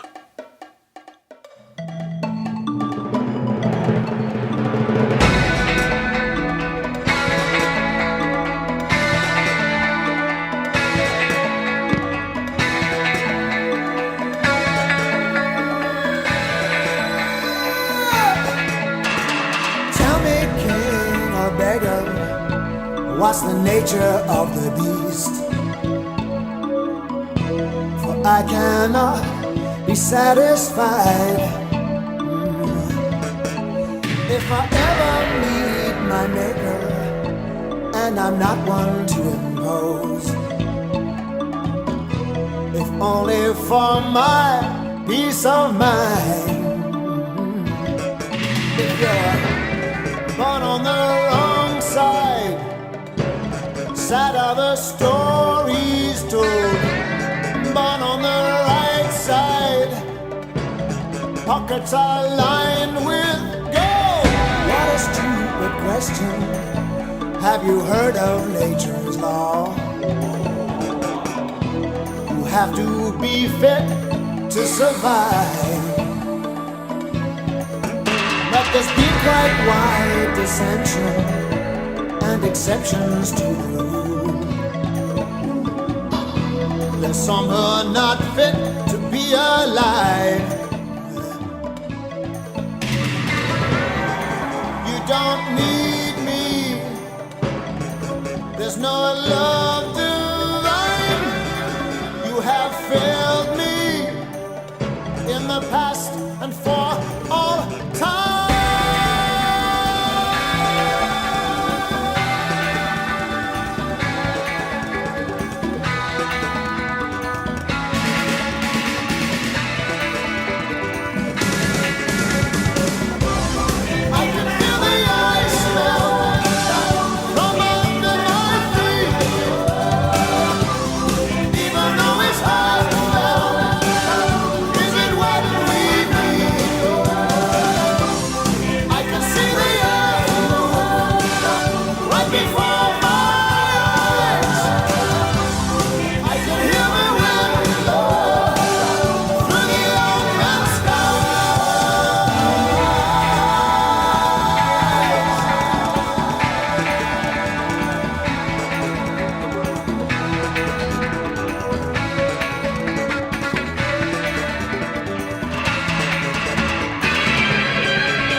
The